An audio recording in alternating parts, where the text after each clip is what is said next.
the digital currency. Call Roberts and Roberts today for knowledgeable advice on buying and selling precious metals and a forward-thinking approach to new technologies. 800-874-9760 or visit online at rrbi.co. Reuters reports the FBI on Thursday released a video investigators say shows one of the occupiers of an Oregon wildlife refuge reach for his jacket pocket before he was shot dead by law enforcement after speeding away from a traffic stop where the group's leader was arrested. Authorities said Robert Lavoy Finicum, a rancher from Arizona who acted as spokesman for the occupiers at the Malheur National Wildlife Refuge, was armed when he was stopped by police and killed on Tuesday afternoon. The aerial video taken by law enforcement helicopters show Finicum speed off in a white truck from FBI and Oregon State Police and nearly strike a law enforcement officer while trying to evade a police barricade before barreling into a snowbank and exiting the car. The grainy aerial footage shows Finicum raise his hands in the air and then turn and flail his arms moments before he is shot by an officer that the FBI identified as a state trooper. This has been FPP Radio News, online at fppradio.com.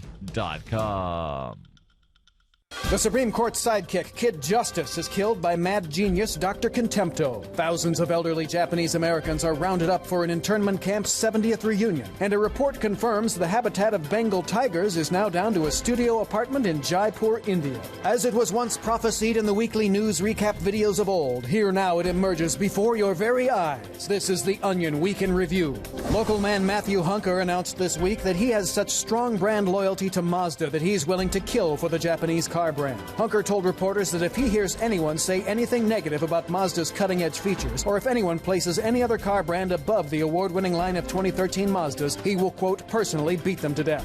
You think I wouldn't slit your goddamn throat in the name of Mazda? You think I'm f***ing around? Go ahead, say something bad about the top-rated Mazda 6, or the award-winning CX-5. See what f***ing happens. I f***ing dare you. You think I'm afraid to go to jail? This is the Onion News Network.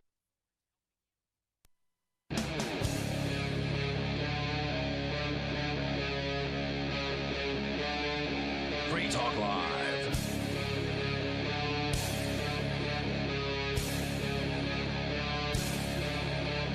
This is Free Talk Live, and I'm hearing myself back on the Comrex Access. It's a note to our board operator. Hey, with you tonight, it's Ian. And Mark. And Darryl. All right, you can join us here. We'll give you our toll-free numbers and the Skype username here in moments that will allow you to bring up whatever is on your mind. Coming up, Teller from Penn and Teller. That Teller.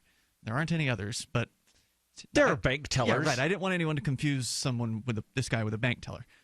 So Teller has an opinion about these so-called safe spaces that some college students are and have recently been demanding from their colleges. We played some of the audio, I don't know, several weeks ago on Free Talk Live of one of the Ivy League schools, of some school administrator being accosted by a pack of angry students, one of whom was shouting at the top of her lungs that they demand safe spaces. And so we'll essentially that Yale shouldn't be a university centered around education. It's more important that it's a place like home.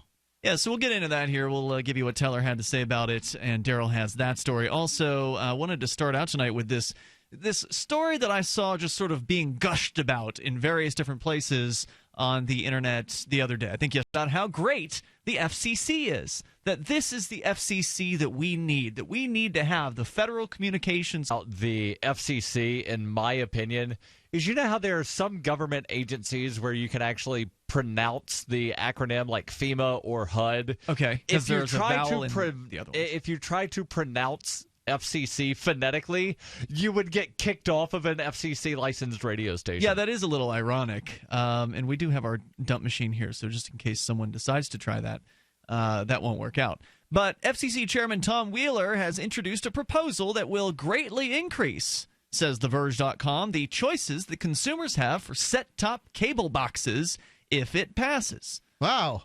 This is like having your own, choice of what sorts of vacuum tube receivers you want to have. The proposed framework introduces measures that would eventually allow cable and satellite customers to use whatever set-top box they want, as opposed to having to rent one directly from the provider. So basically, what I'm hearing is cable boxes will wind up being like cell phones. You can just go down to Walmart and buy one, or you can go to the Sprint store or the Apple store. That's the proposal. Buy one. And I'm seeing something that maybe it's an intended consequence, maybe it's an unintended consequence, but you have a Roku device. I do. I never use the darn thing. You never used the thing, but in theory, I basically just bought it to see if the channel that you made on Roku worked. Right, and that channel is the LRN channel, FM, yeah. So for the Liberty Radio Network. So for those of you who have Roku boxes, now you can listen to Free Talk Live and all the other LRN.FM shows through it. So what I could envision is Roku and some of these other companies that have these devices that allow people to watch, kind of obscure television, could wind up implementing whatever cable box stuff to where they would be the cable box plus whatever this other device. They could. All I think of is this should have been around in 1984 instead of 2016. 1984 because of Big Brother, or just it should have existed 32 years ago? 1983. Okay. So Tom Wheeler, who is the chairman of the FCC, had said this in a tweet that he sent out on January 27th, quote, "In the set-top box market, you should have options that pound competition provides," or I guess hashtag. Let's let innovators create, and then let hashtag consumers choose. And, that sounds great. Hashtag abolish the FCC. Yeah, I would prefer that. And this sounds, I can understand why people are excited about this. They feel like they've been screwed over by these cable companies over the years. No one's going to argue that. With these mandatory fees that they have to pay to rent one of the cable boxes that is, seems to be an over and above the already high cost of having cable channels.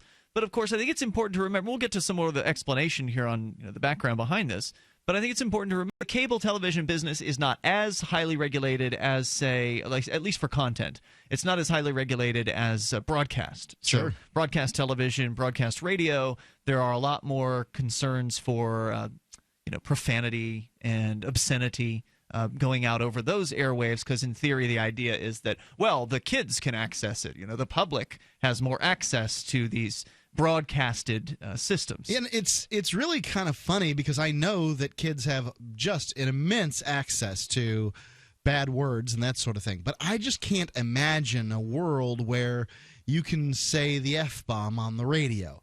It's just so... You can say it, but I can imagine that world. Eventually, someone's going to complain to the FCC, and it's going to come back at you. Yeah, sure. I think I imagine it because, I'm used to hearing podcasts that are uncensored, and people say the F-bomb a lot. I've heard it on pirate radio stations, too. We've had some pirate stations here in New Hampshire, in both Manchester and Keene, and they play LRN.FM, which has some uncensored programs on it that are not afraid to use those words. And so anybody anyone who's broadcasting LRN.FM 24/7 is actually broadcasting some pretty adult content into the airwaves. So mostly overnight. Not really. Sometimes not really, on the weekend. Because a lot of the late night shows rebroadcast from 3 to 5 in the afternoon. So during drive time. I forgot that you had that podcast loop in the 3 middle o'clock of in the afternoon. afternoon is when the elementary school kids are coming home from school. Not that anyone in elementary possibly school hearing school sucks. Yeah, not that anyone in carrying elementary around their school transistor radios and tuning into whatever talk station they want to listen to. I highly doubt that. I mean, if they are, then it's still then they would do it on the internet anyway, right? Yeah, there's just nothing you can do about it. Sorry. So remember, that as you hear about the FCC talking about how great competition is, remember they are part of the reason why there isn't much competition in the cable industry in the first place. Another reason is your local government. And arguably, you could say that it's the local government that is probably the biggest of the reasons. But honestly, I don't know all of the ins and outs of the FCC cable regulations. I know they exist. And I suspect that it is part of the reason why there isn't that much competition. But let's go on. From TheVerge.com, tech companies and cable companies have gone back and forth on how to authenticate cable and satellite services for years, and the cable companies have basically won. Although the cable card standard exists, it's barely used and was virtually given up last year. Now the FCC wants to create a new standard that would let basically any device in your home access video programming over cable, and it's going to be an uphill fight. Allowing more choice in cable boxes is great, but the cable companies actually have a strong counter-argument. They've been making apps for all kinds of devices that let consumers access their cable services, experiences, but haven't been able to offer actual television on any of their devices yet. So when they're saying that cable companies, the issue is not being able to authenticate, so what they're saying there is that the person who paid for it. Right. So you want to back in the day, when it was just one cable company with one analog box, if you knew the right people, you could get a modified analog box that you could hook up to any cable tap, and it would decode all of the channels. Yeah. If you knew the right people. And there was ways to, because I remember when I was a kid, the only way you could see naked people moving around was to go to the Playboy channel, which was sort of scrambled, right? That's right. But you could see something interesting enough. I think that's a nipple. Yeah, I think it's a nipple. It's so funny that all three of us have that exact same experience in the 1980s and 90s. I can't imagine that. They did that in the 90s too? That scrambling technology has been around ever since analog television has been Mark popular. doesn't remember the 90s. No. Well, he was in prison for most of it. That's why he doesn't remember the 90s. The toll-free number, digital cable didn't really start to hit until the turn of the century. The toll-free number here is 855-450-FREE. That's 855-450-3733. Your comments on cable television, monopolies, the FCC, it's all welcome. Of course, you can also bring up anything you want. This is Free Talk Live. Every once in a while, you get information that's worth changing your life for. This is one such time. You can save up to and beyond 25% on all purchases at Amazon. You probably heard of Bitcoin and just not thought much about it. You certainly know that you can get competitive pricing at Amazon, but now you can get a 25% discount on nearly everything you need to live. I've just given you a huge raise, and all you have to do is claim it. You go to saveitpurse.com and open an account. Do this right now. Don't wait. Then you fund the account with Bitcoin. You can buy them through expresscoin.com with a check or money order. There are other ways to get Bitcoin, but that's fast, safe, and easy. This information is worth you changing the way you do things. Go to saveitpurse.com right now, get signed up, and cash in on the huge raise I'm offering you. 15 to 25% off of everything at Amazon through saveitpurse.com. It's saveatpurse.com. Is negative content or comments on the web affecting your personal or professional reputation? Unfavorable comments, embarrassing pictures, videos, legal documents, and negative articles can ruin your personal life, your career, or your business. It happens a lot, and it's just not fair. But what can you do? Reputation Defender from Reputation.com can help you protect your good name. Get a free consultation now at 800-831-0771. That's 800-831-0771. Call right now for a free expert reputation analysis. It's easy to squash the unfair attacks with our patented system, and the analysis is absolutely free. Make the best things about you jump out in searches. Protect your personal and professional reputation, your business, and your income. Get your free reputation analysis from Reputation Defender right now. Call 800-831-0771. 800-831-0771. That's 800-831-0771. Or visit reputationdefender.com.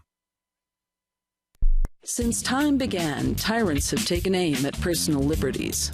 Now there's a movie that aims back.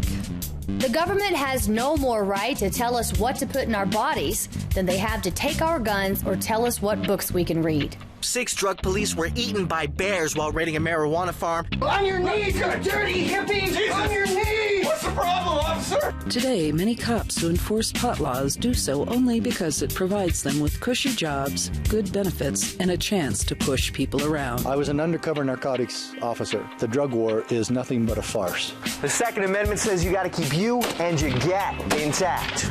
Guns and Weed, The Road to Freedom. A film by Michael W. Dean and Nima Vadadi.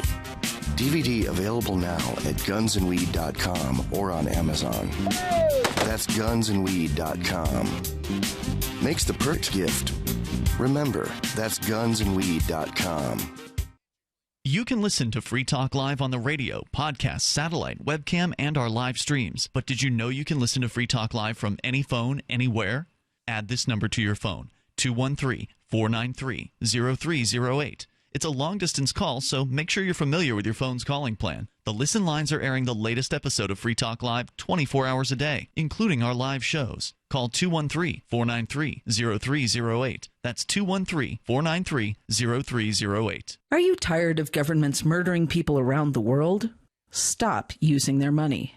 There is an alternative. Bitcoin is a stateless, free market, non-political currency. Bitcoin cannot be inflated or controlled by any government. By using their money, you are helping the state. Stop doing it. You have an incredible alternative available now. Learn it, use it, spread it.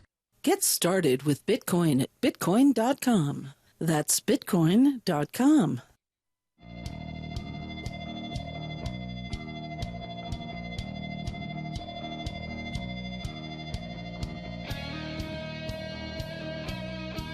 This is Free Talk Live, and you may join us here. Our toll-free number is 855-450-FREE.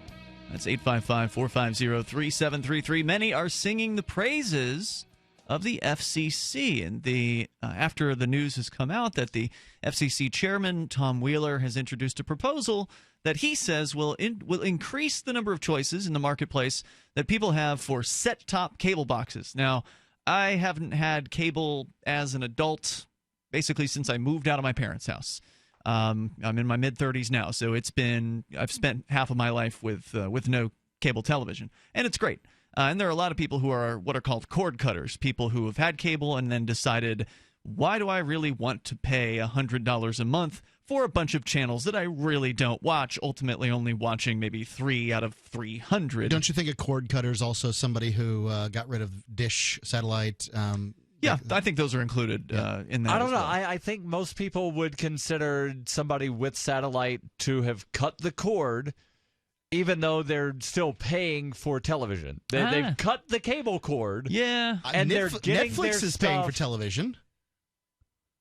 I mean, no. Pay a small amount. You're not paying for there's no live television on Netflix. That's true. You're paying. The lines are getting blurred, It's a streaming service, but it's not television per se. You're streaming most on demand. of television a streaming service too? Yes, you are. I mean, that's true. But the difference would be that in Netflix, you're streaming on demand as opposed to live. Yeah. Whereas the TV channels are streamed to you live. So yes, but the definitions are getting blurred. Yeah, they're getting blurred, and if you're somebody that has either cable or satellite, and you've got one of these TiVo things or a DVR, which is like everybody because now they're built into the set-top box. Right. So you get to record shows that you want and then watch it when you want. So you're kind of paying for a glorified streaming that also has the capability of watching live programming. Yeah, that's true. But with Netflix, the only thing that I would ever pay for cable for is so that I could watch sporting events. Yep. So you can't watch ESPN on Netflix. You will not be able to watch the Super Bowl on Netflix. So it's not television. And finding those live events on the internet is very, very hard to do. There are websites that claim that they are re-streaming channels like ESPN and the Super Bowl or whatever, but finding those things without getting a bunch of adware or malware or whatever is near to impossible. So, so ESPN and the rest of those channels have effectively locked down their programming, and they still have exclusivity. Well, ESPN, to their credit, I guess, they do have a thing to where if you have a cable or satellite subscription, they will let you stream their channel online. But you have to log in with your login. And I suspect that's where the set-top box proposal is going, because the big, confusing aspect of this is, well, if, let's say, Time Warner or Comcast or whatever, they have their unique codes that they have encoded their system with, right? Like, you can't just tune into this with any old thing. You have to have the right equipment to do this. And the FCC is proposing that any company should be able to manufacture equipment that would be able to be hooked up to these systems and decode that information. And I'm wondering if this will let people A-La-Carte pick channels. Oh. Because that's been something that has been talked about since I was in college almost 20 years ago. I think that would be something the FCC would also have to mandate unless competition came out with that on its own. simply because of the very, very small amount of choices available in the in the marketplace. My understanding, the reason you can't just a la carte pick a channel is because, well, it's too difficult with the cable boxes and this, so we have to bundle these channels together. So if they're allowing the competition in these cable top boxes, that should, in theory, allow you to more easily pick channels. So it's if you don't want or all of these other ones, would you be able, under this, you get to, buy your own cable top box, would you then be allowed to a la carte pick channels, possibly? Well, just the fact that the FCC is opening up the marketplace, forcing the marketplace to, or in theory, this hasn't happened yet, it's just a proposal. But presuming it does happen, just because the FCC is allowing people to manufacture competitive set-top boxes doesn't mean that those other companies will be able to decide what the programming packages are. So their set-top box would just simply be accessing the cable system via the package that you've chosen with Time Warner or Comcast. Right, I'm just thinking, it might make it easier for Time Warner or Comcast. No, it's not a technical... It's not technically difficult for Time Warner to... If Time Warner wanted to allow people to do a la carte, it wouldn't be that hard to do it. All they would have to do is send a signal down to your set-top box that says, Darryl only wants ESPN and ESPN 2 and 3 or 5 or however many damn ESPNs. And then it would lock out all the rest of the channels. This isn't a hard thing to accomplish. So anyone who's saying that, I think, is BSing you. I mean, that's just a matter of programming. It's generally the cable companies that are talking about, how difficult it is. I think that's total BS because you're just talking about a signal of, who's allowed to access what, which is really what the concern is here, is that now all these other companies will be able to build boxes that would be able to access these other channels, and how do you keep that secure and, without allowing someone to easily hack into the system and all that.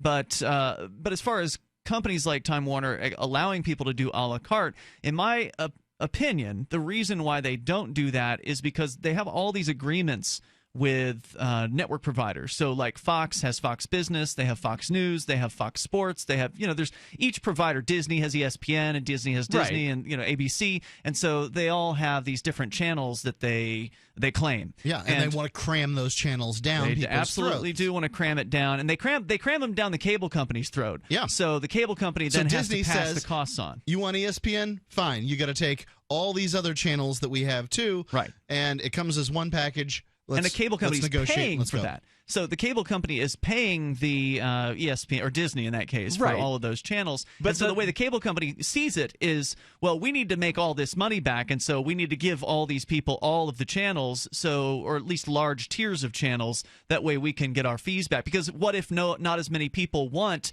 this Fox Business channel, and they're not willing to buy that on the a la carte system, but they still have to pay for it because it has to come with the main Fox channel. I know it's just fear, the last time I looked at cable or satellite, the packages, they didn't make sense. So it wasn't one of these things of, oh, you want the Disney Channel, so now you have to take everything that's owned by the Disney company. No, they're not set up like that. It was, if you want sports channels, you get all of the Foxes and all of the ESPNs and the Golf Channel and a bunch of these others that you don't want. So it's not, that they could very easily say, do you want all the ESPNs? Yes or no. Do you want all of the Foxes? Yes or no. But if you take ESPN, you have to take Fox.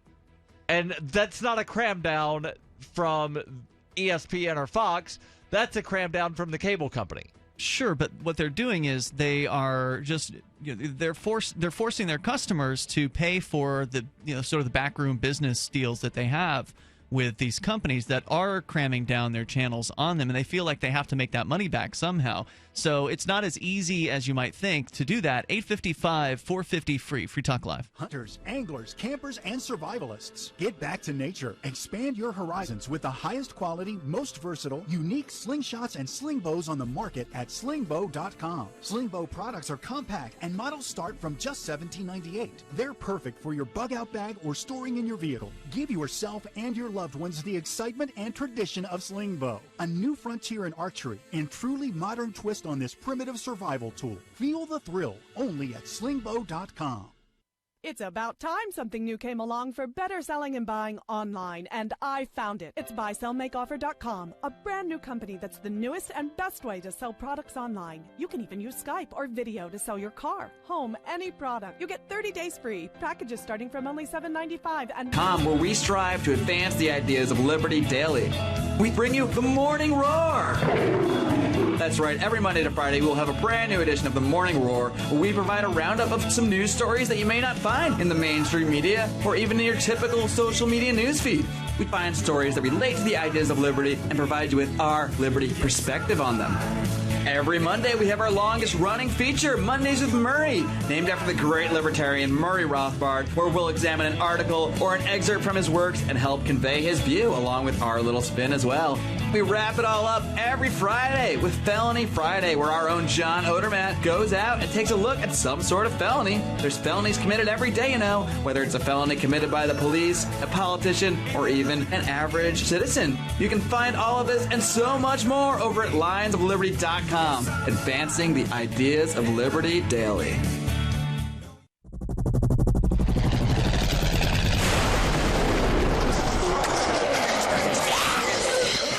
In Survivor Max 2, School Bites, Max must scavenge through a wasteland swarming with the undead. Desperate to find the medicine he needs, he discovers a community of survivors at his former school. Has he finally found the safe haven he's been looking for, or will he discover that school bites?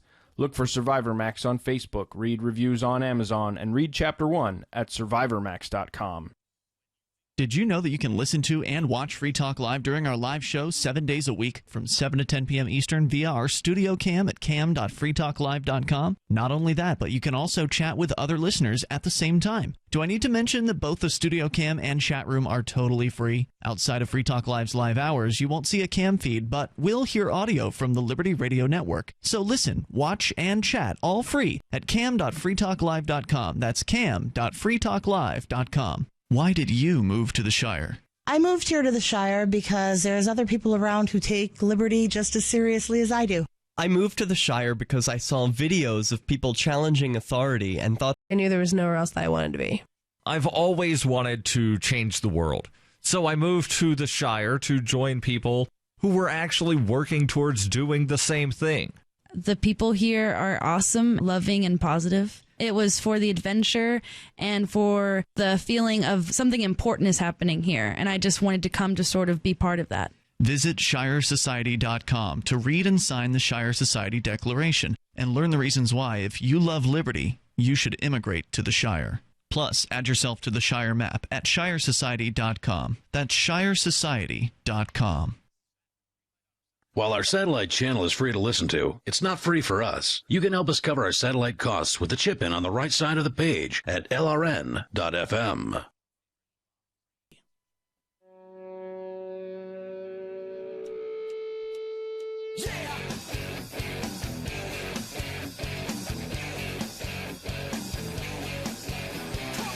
This is Free Talk Live.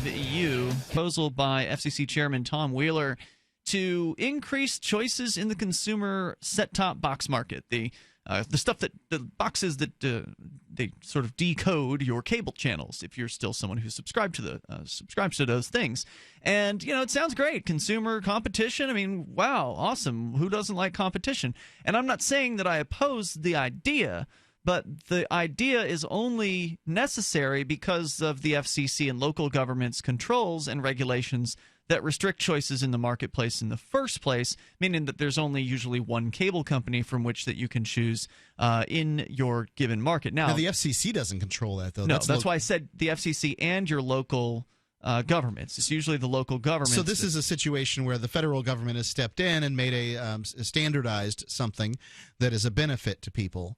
Well, they're right? talking about it. It hasn't happened yet. It's just a proposal. Now, you were asking, Darryl, about why not A-La-Carte channels, and I was trying to explain sort of from the cable company's perspective as to why not. But just a moment ago, when you were off the air for a moment, we were discussing, I think you guys had a good idea, which was that the cable company could make it so that if somebody only wanted to order one channel, then it would cost a lot more than if they wanted to order 5 or 10 or something like that. Right, so if you want, only Fox News, and you don't want, Fox that, broadcast over the air, and you don't want Fox Business, okay, well, it cost us X amount of money for bandwidth and whatnot, so it now becomes the cost of the channel plus X.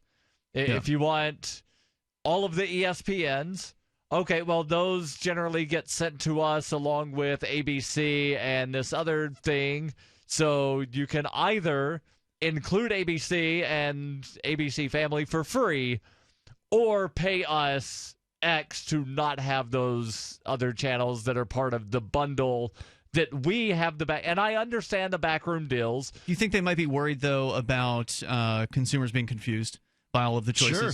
It would be confusing.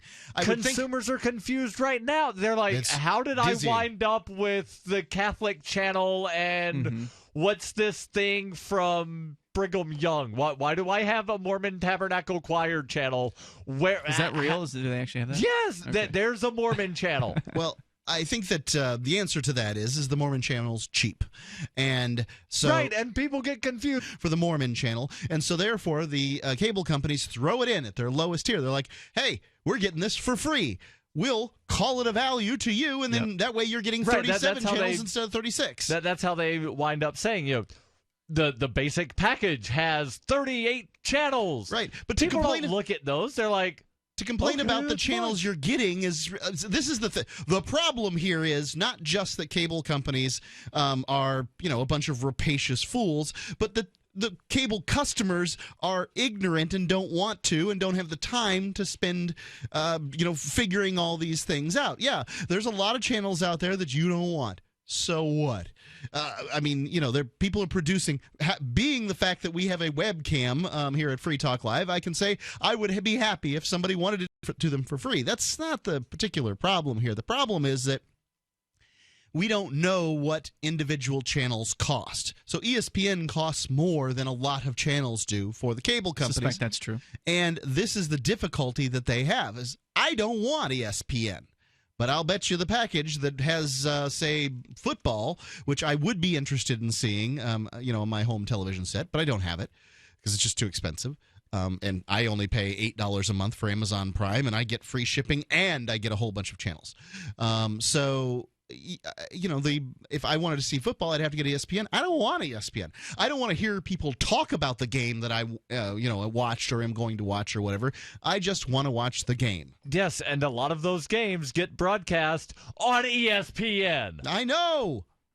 All right, toll-free number is 855-450-FREE. Let's go to Armed Truth. You can bring up anything you want. Go ahead, Armed Truth. You're on Free Talk Live. Hey, how's it going, guys? What's on your mind? Nothing. Quick side note. I want to say, Mark, welcome back. Thank you. I think with you, and I've always enjoyed Darryl. He did a good job. Mark, Darryl, and Ian, you guys are best talk show hosts around or ever. All right, thanks. Go ahead with your topic, please. Sorry. I actually wanted to talk about Uber. I was listening to one of the main LA stations the other night, and they started talking about Uber and how started out with, it's so great, Uber is so inexpensive for the driver. They're going to start that Uber food program. LA is one of the cities, blah, blah, blah, talking, about how great Uber is.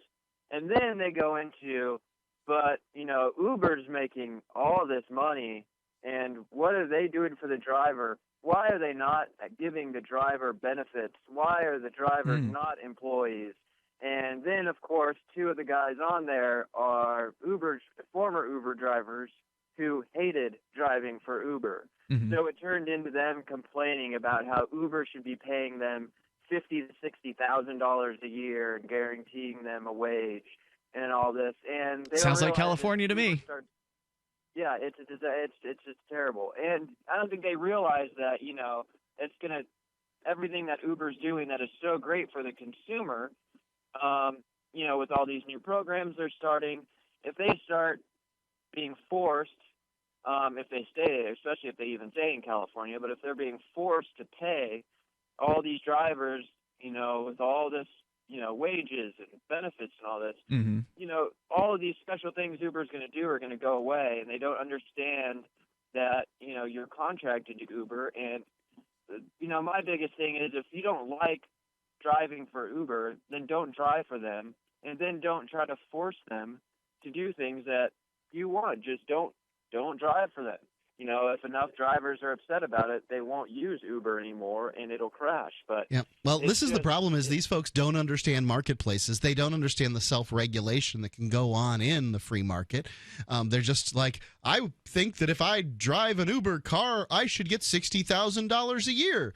Well, you know, I'd be happy to pick on to be valueless because everybody else has set theirs artificially high too, and suddenly personnel costs go through the roof and everybody reprices everything and everything goes nuts. The problem is that labor is a commodity just like any other commodity, and if you try to put price controls on it, you're gonna have problems. That's why the free market should set the cost of other commodities, including labor. So there's an update in the Uber case out in California. So many of these entitled drivers or ex-drivers who are demanding all these benefits from what is not an employer-employee relationship. It is a company/private contractor relationship. And essentially the drivers are arguing that Uber should not be considering drivers as contractors, but they should consider them employees and treat them as such. They don't have a set work schedule. They're not employees. Well, this is what it's going to court in California, and there's an update, actually. I'm glad you called about this, Armed Truth, because it made me want to look and see if there was any news, and there is. Just 2 days ago, Bloomberg reported that Uber has lost its bid to freeze the lawsuit, which is bound for trial this June over California drivers' demands to be treated as employees while the company appeals rulings that dramatically increase the stakes in the case. The U.S. Court of Appeals in San Francisco to the class action. So they were trying to pause the main suit while they appealed sort of, what's the damn legal term for that? There's a certain term where you can pause an existing suit and interlocutory. That's it, interlocutory appeal. Armed Truth, thanks for calling about that here tonight. We appreciate it. We'll give you the latest on that. It's Free Talk Live. If you're not a smoker, please cover your ears, because the following incredible free money-saving offer is not for you. The makers of O2 Pure's revolutionary e-cigarette are now giving away free starter kits to all smokers who call in the next 10 minutes. Valued at $99, these starter kits are available for free, but only while supplies last. To guarantee your free kit, simply call in the next 10 minutes. 1-800-691-5458. The advanced O2 Pure design creates a pleasant vapor. There's no foul-smelling smoke and no nasty tar, so you can enjoy the nicotine you love whenever and wherever you are. Even better, you could also save yourself a ton of money, hundreds of dollars a month with O2 Pure. Again, free starter kits are now available to any smoker who calls in the next 10 minutes. This is a radio-only offer, not available in stores, so call now for your free kit. 1-800-691-5458. 1-800-691-5458. 1-800-691-5458. The Genesis Communications Network is one of America's premier broadcasters of captivating talk radio. We thank you for listening. Now, stations across the U.S. every day. We can help you by creating an effective radio advertising campaign for your company. From script writing to producing your commercial, just like the one you're listening to right now. No other network provides the level of customer service we do. When it comes to radio advertising, we are your one-stop shop. And no matter how big or small your business is, we can help.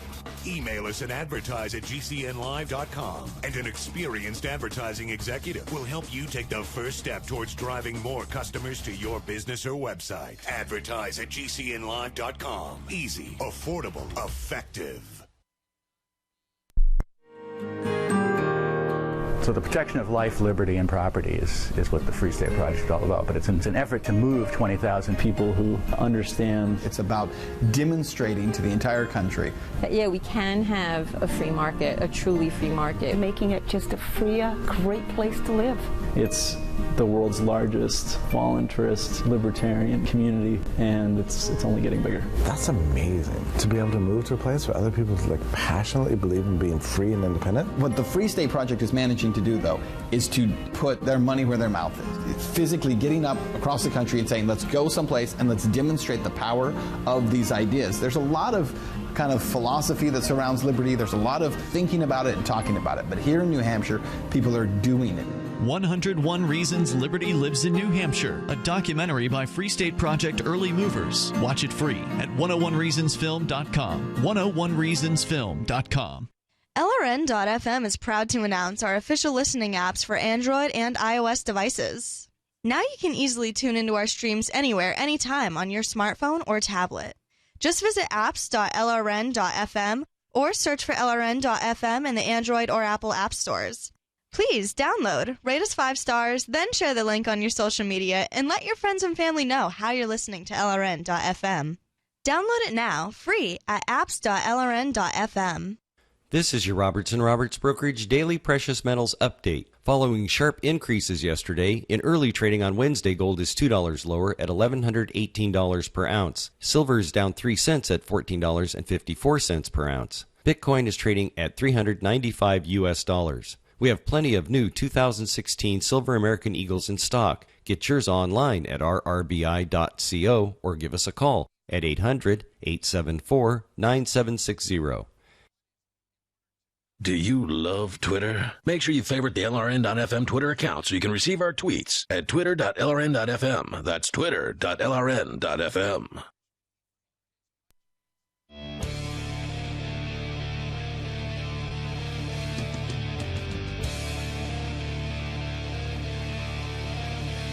This is Free Talk Live. Coming up, Teller from Penn & Teller is against so-called safe spaces. And we will hear more about that. You can join us here toll-free at 855-450-FREE.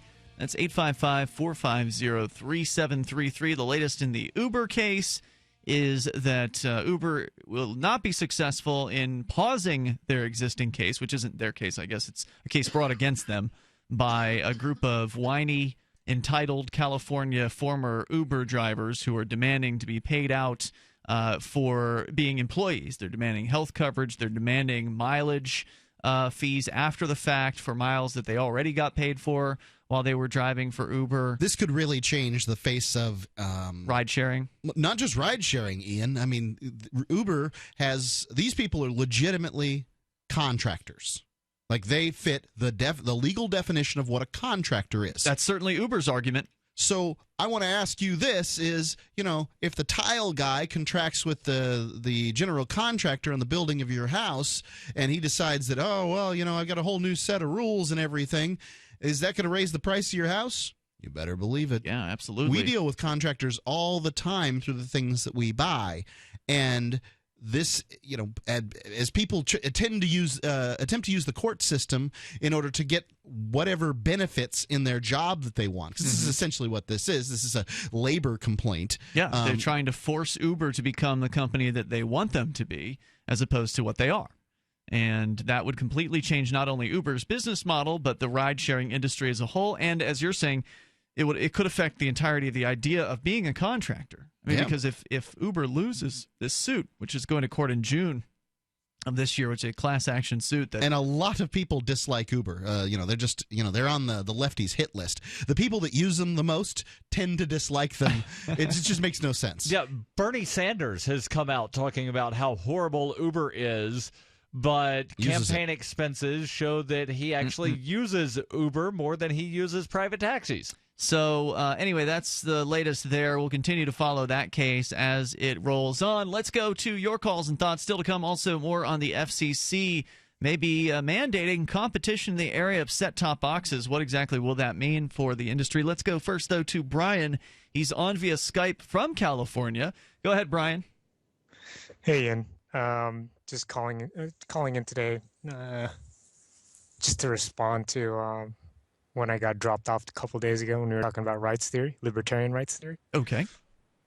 Yeah, I kind of took offense to what you said after I was dropped after cussing.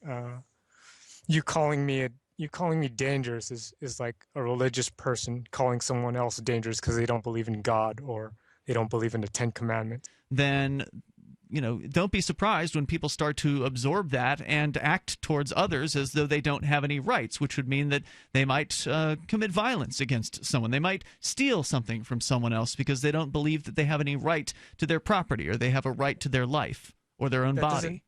That doesn't mean I'm necessarily going to aggress every chance I get. I didn't say you would. I didn't say that you would. I'm just saying the idea that putting the concept out of, you know, abolishing rights, I think, is a very dangerous concept. I don't even think you can aggress if there are no rights. How can you aggress against somebody if there are no rights?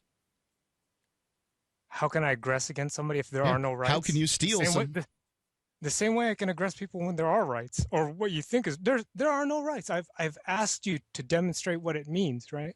Oh, I said that. Okay, I did. No, I did. Let's backtrack here.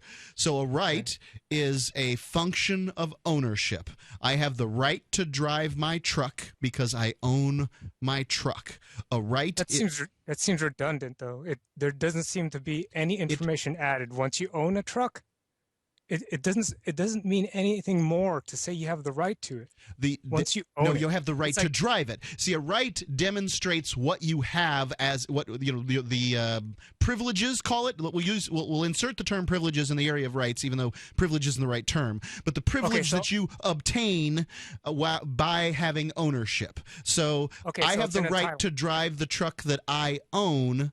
You do not have the right to drive the truck that I own. That's why we have that term right, to demonstrate that driving is a right of ownership of a truck. So it's an entitlement, right? Okay, entitlement, fine. Okay, it's entitlement granted by whom? Everybody who decides that I own that truck. Oh, so a social construct. Yes, rights are absolutely an agreement. Property is a social construct. Yes, rights are sorry. Yes. Sorry. Let me correct myself. I didn't mean construct. Contract. Okay, social contract. Fine. Yes. Yes, rights social are an contract. unspoken agreement that multiple people hold, and that's why you're correct when you say rights don't exist, but they do as far as people believing in them. In the same way that the government doesn't exist, but it essentially does because people believe in it. Time doesn't exist. Time is not something that you can reach out and touch. You can it's measure not tangible. No, not everything is matter, right? You can contend. Well, why in anything your mind does time exist but rights do not? Because time is, by definition, not a tangible thing. Just because something doesn't have mass, like light, rights aren't tangible either. You can measure light and you can measure time. I'm gonna depart from these guys. I agree with you on this one, caller. Your host made that claim, right? Not me. Your host made the claim that time does not exist. You're the one alleging that rights don't exist, and I'm saying I want him to go down the I want him to go down the social contract line here. So you got me. It's a social contract. Property is a social contract. Go ahead. I just wanted to establish there that I keep hearing a bunch of libertarians, telling me that they don't believe in social contracts. When do you mean one social contract or a bunch of social contracts? No, any. No. The one that they're talking about. No, Brian. The social contract, when a libertarian says they don't believe in the social contract, the one they are referring to is the social contract that says I'm going to finish my statement, and then you can respond to it. The one they are referring to, I'll just hit mute, and then I'll keep talking. The one that they are referring to... And that's because Ian has both the right and the ability to control who talks. Right. When to. Libertarians say they didn't sign the social contract, the one they're talking about is the one that the state would insist exists. And that one is where the people who call themselves the state get to tell you what you have to do and what you can't do and the amount of money that you have to pay them on a regular basis. And the rules change all the time. The rules around property don't change much. They're pretty static. So go ahead, Brian. Okay, I'm off mute. Okay, so first off, you're the one contending you're talking about the social contract, right? What libertarians talk about is all social contracts are invalid if you don't. I'm telling you, I'm a libertarian, and I'm telling you that's not what I say. You got to be joking. You guys are you guys. No, you designated property as a social contract. I said, for the sake of this discussion, fine, we'll call it a social contract if that makes sense to you. Then what you've done is you've inserted, first, property is a social contract. Then, to move the goalposts a little further, you say all libertarians say that all social contracts are invalid. I've never heard this, and I've been a libertarian for more than a decade. Yeah, you've got 3 libertarians out of 3 libertarians who are saying you are wrong about that. So there's the counterclaim. Let me revise my claim, right? The figureheads, the people you quote as gospel, right? We don't do that here on Free Talk Live. Who do I supposedly quote? Okay, let's just drop it for now, but I'll challenge you to research this part, okay? It's all social contracts, not a particular one. You can keep asserting the same thing over and over again, but we'll just keep denying it over and over social again. contracts absolutely exist. If I go into a restaurant, they didn't put a sign on the wall that says there's no defecating on the tables, and I decide before I pay for, after I finish my meal, I'm going to defecate on the table. I have clearly and obviously violated a very strong social norm or contract, if that's what you said. But I'm going to say, hey, look, there's no contract. There's no sign on the wall that says there's no. Where's the contract? I'm sorry, dude. No. This is different. This is in verbal agreement. You're talking about enforcing something on somebody, right? I can always walk out of that. This is. You could believe that person's getting thrown out of my restaurant bodily. We're going awry here, but let me just drop that part. But let me challenge you on this. I challenge you to Google this part, do research. I'll call back on this same topic about social contracts, that libertarians do not believe social contracts are valid, right? Okay? Fine, so I'll let's take a just look. drop that, go back to rights. I forgot where were we going? That's okay, Brian. That's good enough for tonight. Toll-free number is 855-450-FREE, and I'm not going to do any research because I am a libertarian. And while I agree that the idea of something that is not written and not signed doesn't exist, in that the social contract is never, if it was never written out and agreed to, then of course it doesn't exist. There are these social norms. There are these things that are sort of unspoken agreements, like when you go to the grocery store, you're expected to stop up front and check out. Again, there's not a sign on the door that says you have to do that, but it's just sort of the way things are. It's an accepted Because otherwise thing. that's theft. Yeah, well, because the company has the right to its property in that particular case, and this guy doesn't believe in rights. 855-450-FREE, it's Free Talk Live.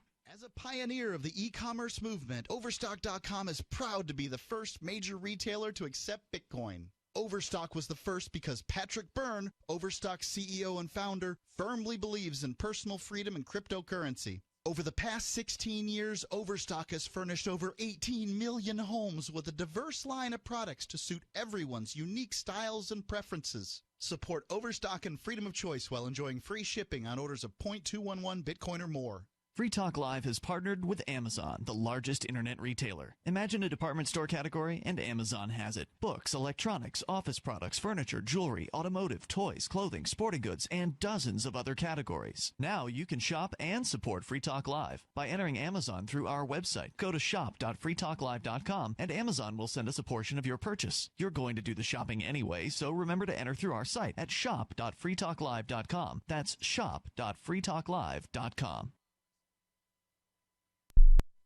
Are you an experienced Uber or Lyft driver with excellent ratings? If so, then you're ready to upgrade to Arcade City. Arcade City is a ride-sharing app built by drivers for drivers. It's more decentralized than Uber and Lyft. With Arcade City, you keep all of what you earn. Sign up now to drive for Arcade City at arcade.freetalklive.com. That's arcade.freetalklive.com.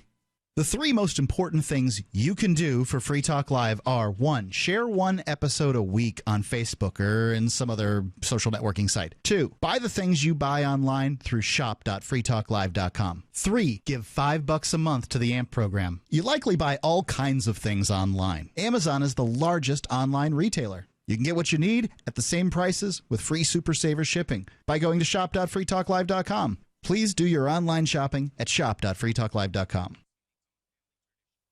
You're listening to the live edition of Free Talk Live. Hour number 2 is next after the news here on the Liberty Radio Network at LRN.FM. From Keene in the Shire, the Liberty Media, $18.25 per ounce. Gold is valued at $1,116 per ounce. And according to BitcoinAverage.com, the average price of Bitcoin is $382.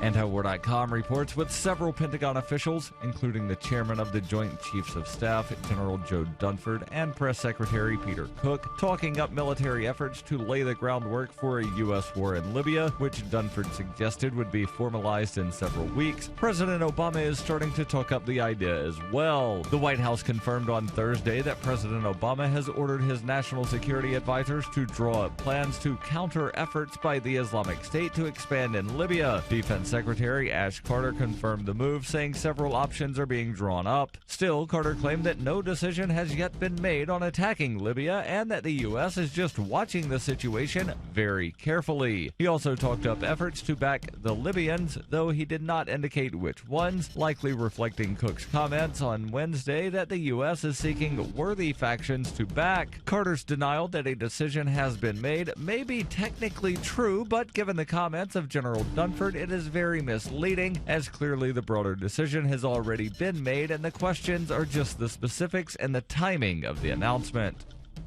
Bitcoin Not Bombs is a launching pad for nonprofits and social entrepreneurs into the financial freedom of the Bitcoin economy. Bitcoin Not Bombs offers premium publicity campaigns designed to facilitate an organization's adoption of Bitcoin as a payment system. Bitbombs.com. UPI reports the Federal Trade Commission sued DeVry University, one of the largest for-profit college systems in the nation, alleging the school misled students about future employment and earning potential. The FTC in its lawsuit said the school made deceptive claims, including that 90% of its graduates actively seeking employment land jobs within 6 months of graduation, and its graduates had 15% higher incomes 1 year after graduation on average than the graduates of all other colleges or universities. FTC Chairwoman Edith Ramirez said millions of Americans look to higher education for training that will lead to meaningful employment and good pay. Educational institutions like DeVry owe prospective students the truth about their graduate success finding employment in their field of study and the income they can earn. The U.S. Department of Education has demanded DeVry stop advertisements with statistics the school can't substantiate. The DOE said, moreover, for a period of 5 years following the effective date of this action, DeVry must subject all such representations to review by an independent auditor prior to the utterance, i.e. oral, written, or otherwise, of such representations. DeVry said it will vigorously contest the FTC lawsuit and collaborate closely with the Department of Education to resolve the complaint. DeVry is one of several for-profit higher learning institutions that have come under fire in recent months after the collapse of Corinthian colleges. For nearly 40 years, Roberts & Roberts Brokerage has been a trusted source for buying and selling precious metals like gold and silver. They also take Bitcoin for precious metal purchases and have permanently removed the minimum purchase amount for all orders paid in the digital currency. Call Roberts & Roberts today for knowledgeable advice on buying and selling precious metals and a forward-thinking approach to new technologies. 800-874-9760 or visit online at rrbi.co. Reuters reports the FBI on Thursday released a video investigators say shows one of the occupiers of an Oregon wildlife refuge reach for his jacket pocket before he was shot dead by law enforcement after speeding away from a traffic stop where the group's leader was arrested. Authorities said Robert Lavoy Finicum, a rancher from Arizona who acted as a spokesman for the occupiers at the Malheur National Wildlife Refuge, was armed when he was stopped by police and killed on Tuesday afternoon. The aerial video taken by law enforcement helicopters show Finicum speed off in a white truck from FBI and Oregon State Police and nearly strike a law enforcement officer while trying to evade a police barricade before barreling into a snowbank and exiting the car. The grainy aerial footage shows Finicum raise his hands in the air and then turn and flail his arms moments before he is shot by an officer that the FBI identified as a state trooper. This has been FPP Radio News, online at fppradio.com. Thousands took to the streets to protest the NYPD's Stop and Kiss program. New Yorkers who've been stopped often say the encounters feel extremely intrusive. Going through my pockets, throwing my stuff on the ground, kissing me on my neck and face. They push me up against the wall and start nibbling on my ear. Joining us now is legal analyst Susan Hughes and Mark Brennan, a former police officer who has defended the Stop and Kiss program. Look, it's one thing to kiss someone who you think might commit a crime, but these officers are just kissing people left and right with no probable cause. If you've got nothing to hide, then it's not a problem. They just stop, ask where you're going, give you a gentle kiss or two, and let you go. Mark, there have been examples, public examples, where these procedures have just gone too far. Let's take a look at a disturbing cell phone video that's been making the rounds on the internet. Stop! Put your hands on your head. Oh, come on, man. They just kissed me 2 blocks ago. Come on, man. I didn't do anything. Shut the f*** up and let me kiss you. Look, the cops can either kiss people now before there's violence, or they can be kissing a bunch of dead bodies at a crime scene. This is the Onion News Network.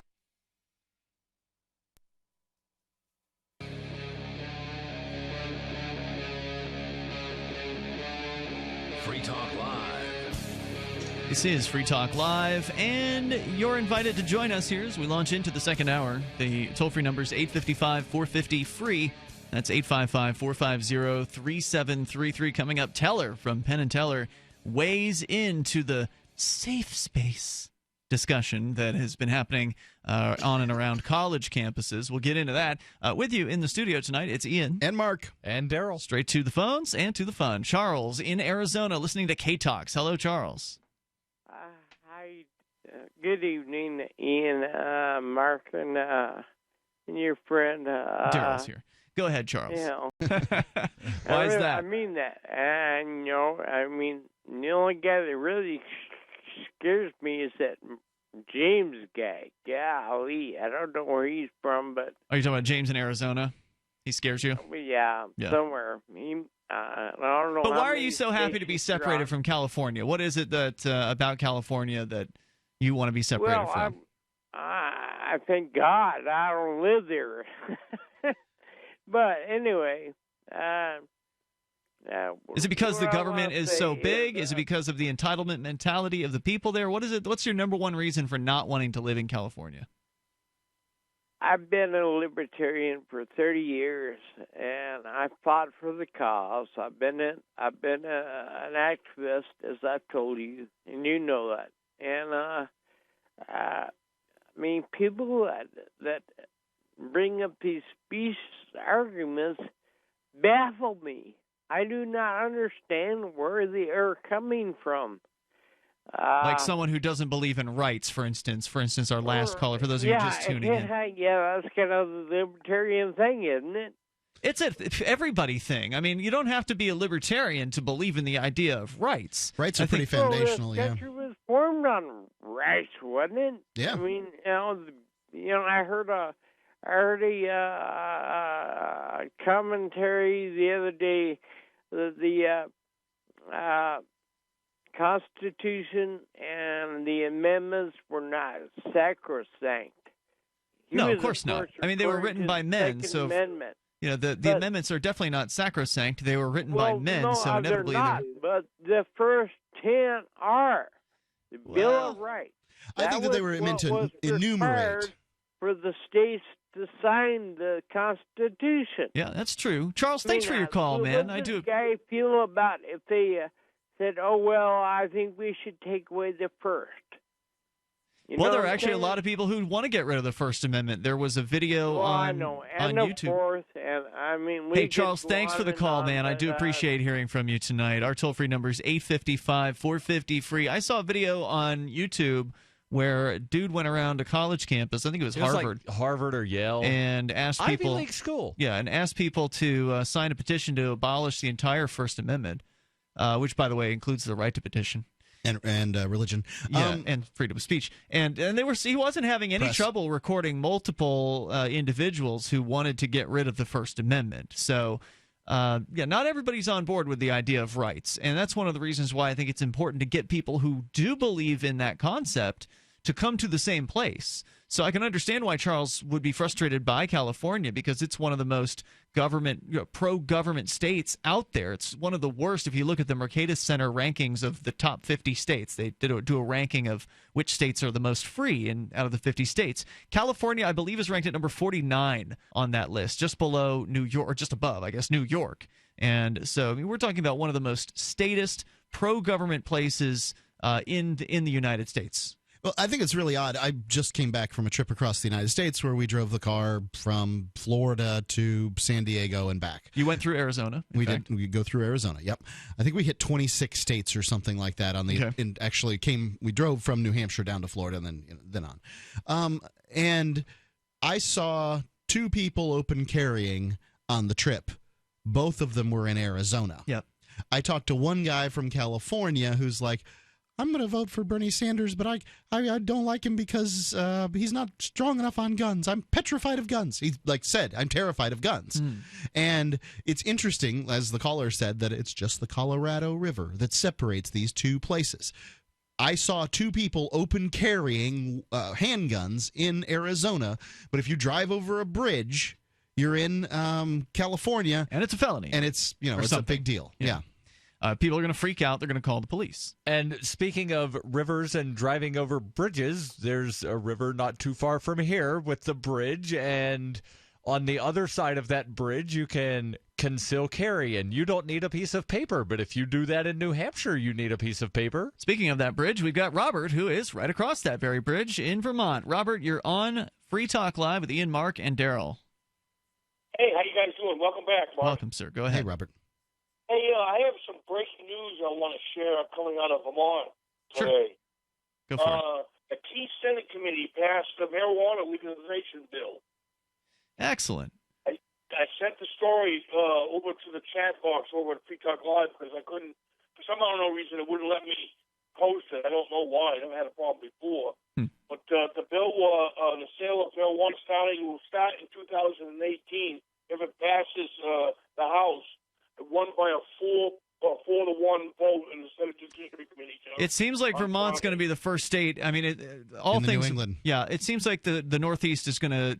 Vermont's going to win this one. The governor. I hate it. The governor there has made statements about wanting to legalize marijuana, whereas in New Hampshire, the governor has vetoed any kind of moving forward on marijuana except for medical.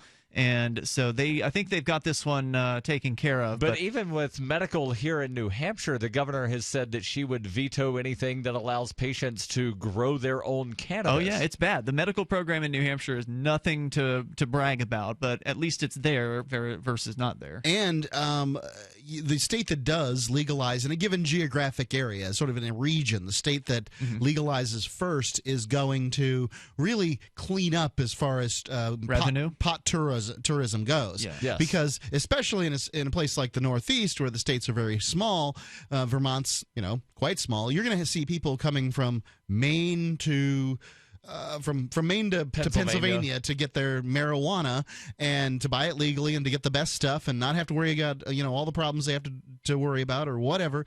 And New Hampshire's missing out on that. It's just another instance of how the petrified reticence of New Hampshire politicians, causes them to lose out on revenue. Robert, thanks for sharing the news with us, and hopefully it'll parlay into something even bigger later this year for you guys out there. And give me an excuse to drive out to Vermont in that case to check it out when that happens. It'll give me an excuse to go across the bridge. You're going to have to stay the night. They're going to have police officers posted at those bridges looking for people like you. Thanks Ian. for the call, Robert.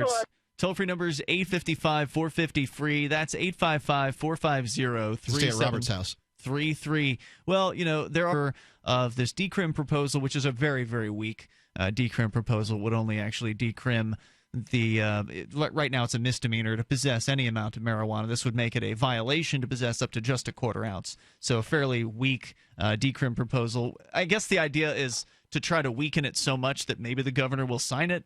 That's what I'm guessing they're trying to do here. Possibly, because remember the thing that wound up going through the House last year. With 80% voting for it, that moved forward with it. Yes. So therefore, they were too cowardly to even put it on her desk, which doesn't make any sense to me as an excuse. It's like, why not pass it? If it was your inclination to pass it in the first place, even though you knew the governor wasn't going to sign it, why not pass it anyway and at least put the pressure on her to have to make that decision? Well, because they don't care that much about the issue. Well, that's right. But because we don't want to be seen as having actually lost, so let's just not play the game. It's a lame excuse at best. So anyway, obviously we got a lot more work to do here. The Free State Project is a project. It's at 98% of its goal, so we haven't yet started the official move. So for anybody that's saying, see, you guys have failed in New Hampshire. Well, no, we've just barely gotten started here. So if you want to see more successes, you need to get here and get active with the over 1,600 people who've moved here as early movers for the Free State Project. Speak up. Would you like to hear more clearly, but you don't want to wear a hearing aid that makes you look old? Then you need to try Listen Clear, a life-changing breakthrough precisely designed by top audio engineers to fit your ear almost invisibly. And you can adjust Listen Clear to find the perfect way to hear everything, wherever you are and whatever you're doing. And right now you can try Listen Clear absolutely risk-free with free shipping. We'll even give you free batteries for life. So call now, 1-800-719-9349. Listen Clear is lightweight and completely hassle-free, and it's practically invisible. Call for your 100% risk-free home trial with free shipping and free batteries for life. For free information, call now, 1-800-719-9349. That's 1-800-719-9349. 1-800-719-9349. Are you tired of commuting to a job that makes someone else rich? Working harder than ever, but getting nowhere? Do you hate spending hundreds of dollars every week on daycare? Having someone else raise your children? With our opportunities, you can start earning money as soon as next week. You get to be the boss. Freedom106.com and start earning money as soon as next week. You get to be the boss. Get out of the rat race. Work from home. Go to freedom106.com right now and change your life today. That's freedom106.com. Go to freedom106.com and start earning money as soon as next week. You be the boss. Go to freedom106.com. Anyone can publish on the internet, but not everyone is publishing material suited for online reading. According to the Yahoo Style Guide, it cautions that internet content has a few seconds, 3 or less, to encourage people to read more, to take action, or navigate to another one of your pages. So make it easy for readers to pick and short pages. Front load what you write, putting the most important information at the beginning of headlines and paragraphs and sentences. Same goes for your keywords, what someone would likely type into the search box on Yahoo or Google. For more tips on communicating better online or in a job interview or everyday life, hit survivalspeech.com. I'm Holland Cook. If you want to know the latest about Free Talk Live before we go on the air, all you need to decide is how you want it delivered. It's your choice. Visit news.freetalklive.com. You can get emailed announcements and participate in contests via our email updates list. Plus, we have a Twitter account that you can follow and a Facebook page where you can become a fan. So visit news.freetalklive.com to get news about Free Talk Live as soon as it's announced and the way you want it delivered at news.freetalklive.com. That's news.freetalklive.com. I love My Magic Mud. I drink a lot of coffee. I had stains on my teeth. Then I found My Magic Mud, and I was told it would remove stains. So I paid attention when I brushed the first time. My Magic Mud is black tooth powder, and the difference it made in my teeth in one application was noticeable. With 4, my teeth were as white as you normal folks out there. Please go to mymagicmud.com and buy a jar. There's 150 applications for $25. You can use Bitcoin, mymagicmud.com. Listen to LRN.FM on any phone, anytime. 213-493-0309. That's 213-493-0309.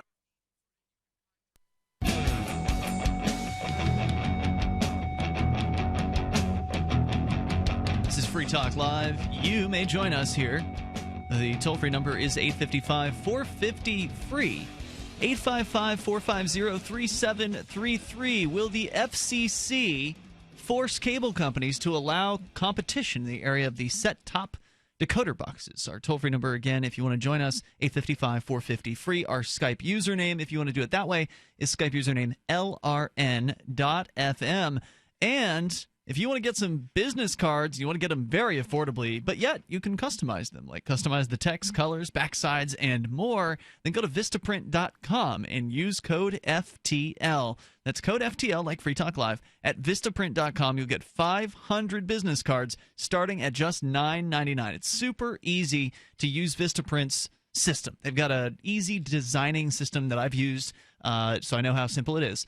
You can upload custom graphics to it. You can totally customize everything about your card, and you can even upgrade it. So maybe you want a thicker stock or brilliant finish like metallic, spot gloss, or raised print. You can do all of that easily with Vistaprint.com, and they guarantee you'll love your products every time, or they'll make it right. And they've got more than just business cards. How about postcards, flyers, banners, apparel, and invitations?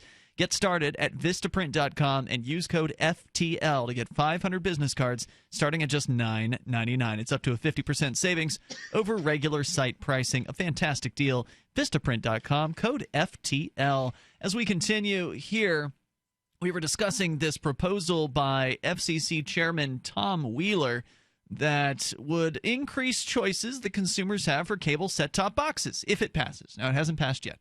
But Tom Wheeler is the chairman of the FCC. He carries a lot of weight, and there's a good chance this is going to go through. The cable companies are arguing against it. They're saying that this is their proprietary software. This is their system. They are the ones who've designed it, and they should essentially have control over that. They shouldn't have to allow somebody else into something that is their system to compete with them on this. And ultimately, I like the idea of competition in the area of hardware, electronics hardware. It makes prices cheaper and it makes features better. But would this exist in a free market is what I wonder to myself. So, for instance, why wouldn't it? Well, I'll give you a good example. Before there was a regulation that I believe came down through the European Union, not through the United States, for mini USB plugs in phones. You notice how all phones you can pretty much charge with a mini USB now? Not Apple. Right. I don't know. I can't explain that entirely. Apple uses Lightning USB. Okay. But it doesn't fit, right? I believe it's a proprietary connector on the Apple phones. Yeah, I don't have any particular that's called answers. Lightning USB. Yeah, I don't know why that is, but maybe it has to do with Apple getting a payoff. I don't know the answer to that, but I believe that the European Union passed some sort of regulation so that all the phones could be charged with the same things and that sort of thing. But before that, you had to buy a new car charger and have a new charger every time you got a phone. Do you remember doing that? Yes. Yeah, they'd all be intentionally different, and that's why companies would do that. Cable companies absolutely want to have their own proprietary boxes because it benefits them.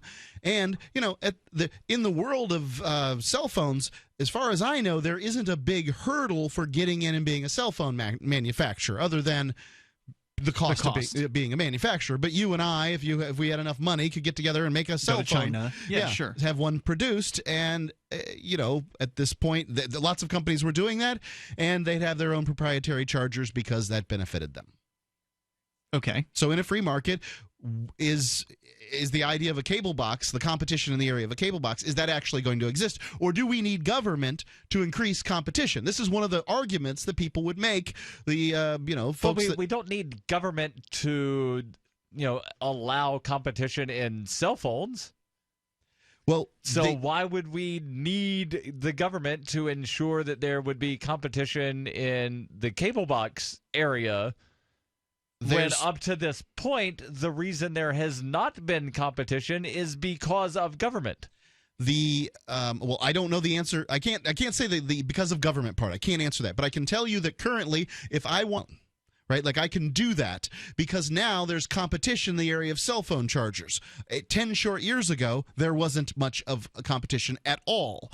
So the government has a government somewhere. If I'm correct on it being the European Union, then a government made it so that there's now competition in the area of cell phone chargers. Does that mean that in those countries, Apple phones use the regular USB port? I don't know the answer. I don't. But you're saying that's the reason why that in the U.S. phones are mostly standardized? I looked it up one time, but I can't quote chapter and verse. I am interested in hearing more about that because it's certainly true that companies could make different phone models for different countries, right? Like they could have a U.S. version if it was so important to them. It would be relatively easy for Apple to switch out because the size of the Lightning USB is about the same as the size of the micro USB, right? I don't think so. No, Apple has a different connector entirely. Well, I'm just saying the bottom of the iPhone is about the same size. Not my understanding. I believe it's wide. It's a completely different type of thing, not the same size at all. I'd like to know more about the claims you're making, Mark. I know you've made them previously. So I found a story from Engadget.com that says the EU successfully pushed for voluntary adoption of a cell phone charging standard a few years ago. And at the time of this writing, in March of last year, was close to making the standard mandatory. But the standard that was adopted initially was voluntary, where some government agencies said, hey, guys, it would be kind of smart if all of you use sort of the same type of charging thing. It sure would. So, and back in the day, they didn't always all companies didn't have different proprietary chargers. There were some that were what do they call it, the mini USB? Is it the micro? Which one was the one right before the one that we have now? But before the USB thing, I remember having the thing that just plugged into the wall outlet, and it never was able to plug into a USB port.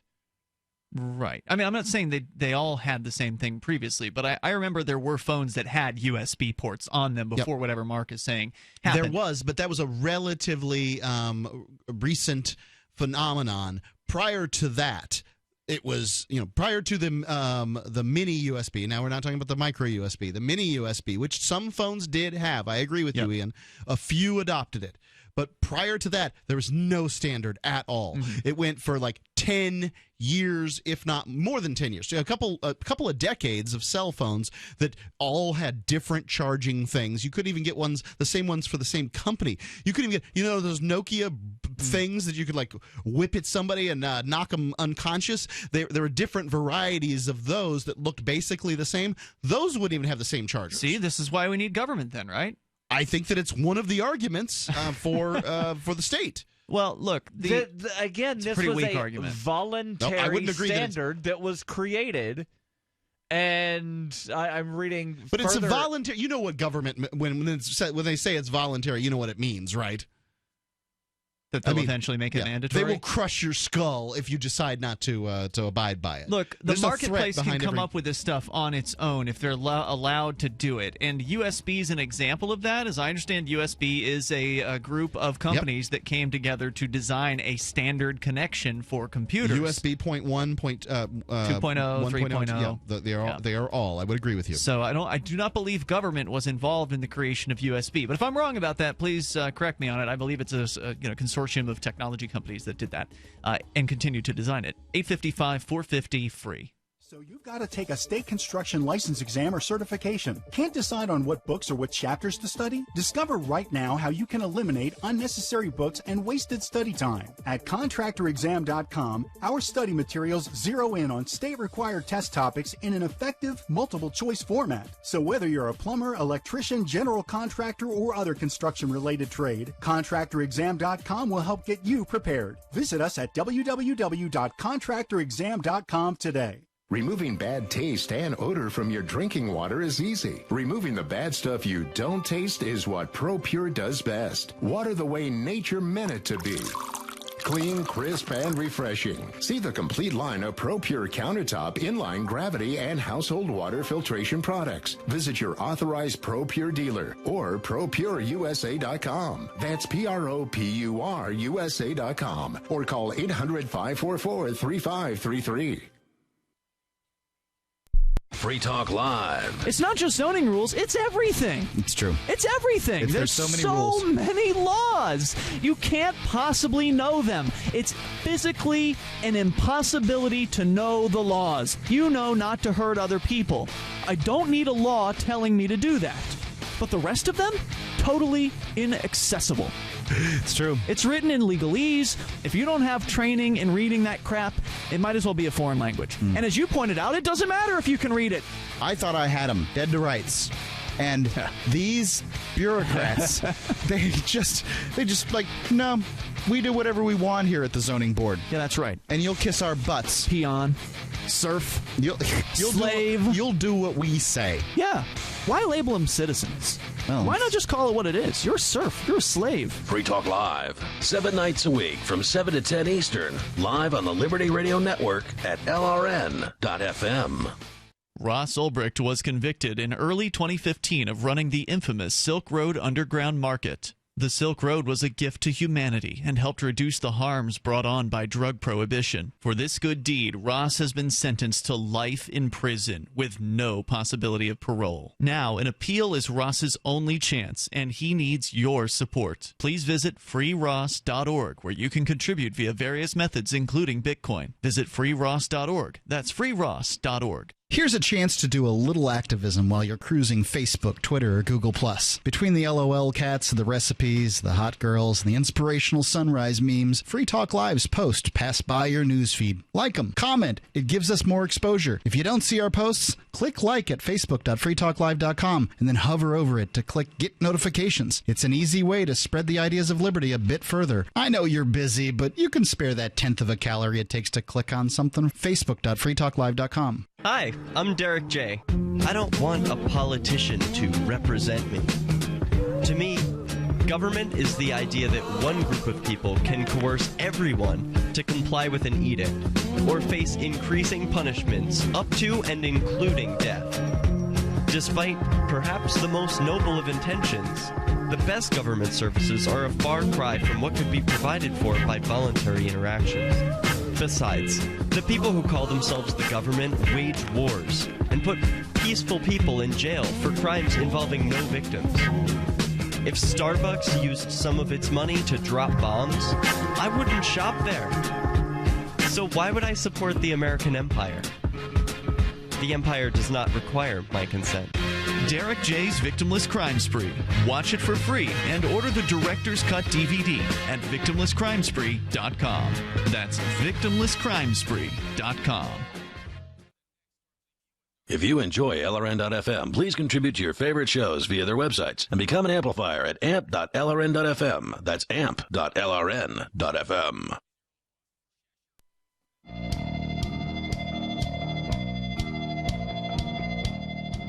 Free Talk Live, you're invited protective of their proprietary systems. They do not want competition to be able to come in and make a competing cable box. They like the idea of having total control over their data and the channels and, all of that. And the FCC is now, chairman of the FCC is now proposing to mandate that the companies allow any other company to manufacture a competitive box that would allow, Motorola or whoever to come in there and create a cable box that you could buy at Walmart or Amazon or wherever and plug it into.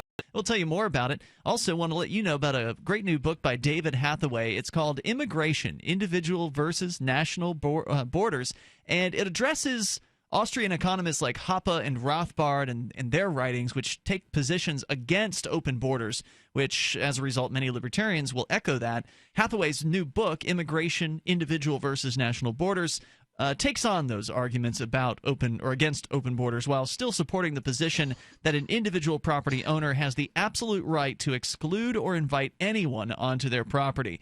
You can get your copy of Immigration: Individual versus National Borders through Amazon, or get it in print or Kindle form through Amazon. And you can shop through Amazon by going to shop.freetalklive.com and enter the Amazon links you see there, and look for David Hathaway's new book, Immigration: Individual versus National Borders.